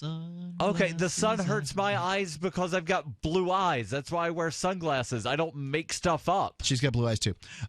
Wait, blue-eyed people get hurt by the sun? Blue-eyed people think they're cats. No, I don't think I'm a cat. But they don't have blue eyes. You wish you were that cool. Yeah, I've got, it's a bluish green. It looks greenish blue, maybe. Yeah, because I'm wearing a purple shirt right now. That makes your eyes different? It doesn't make the eyes Your different. story's almost as good as hers. But it causes the eye to appear to be a darker or a different shade. But anyway, for a brief period of time, I had prescription eyeglasses. I keep saying, and I stopped wearing them because I was getting really bad headaches. I went to the eye doctor, and he said, "Oh yeah, that happens with people that have light-colored eyes." Because something with the melanin or something, it's not, So blue-eyed people are all inferior. I care about is what do you want to do about the cat lady? And I say, look, as far as I'm concerned, this is just a hustle on her parents to get her to be able to stay at the house longer and not have to be a productive She's individual. still with her parents? Just move in with the boyfriend. Somebody's got to clean your litter box. Somebody's got to clean out the litter box, Ian. That was going to be my question: is she pooping in a litter box or is she using the toilet? Because cats can be trained to use a toilet. Right, only the most trained cats and dogs can actually use a toilet. And we'll see you tomorrow night online. In the meantime, freetalklive.com.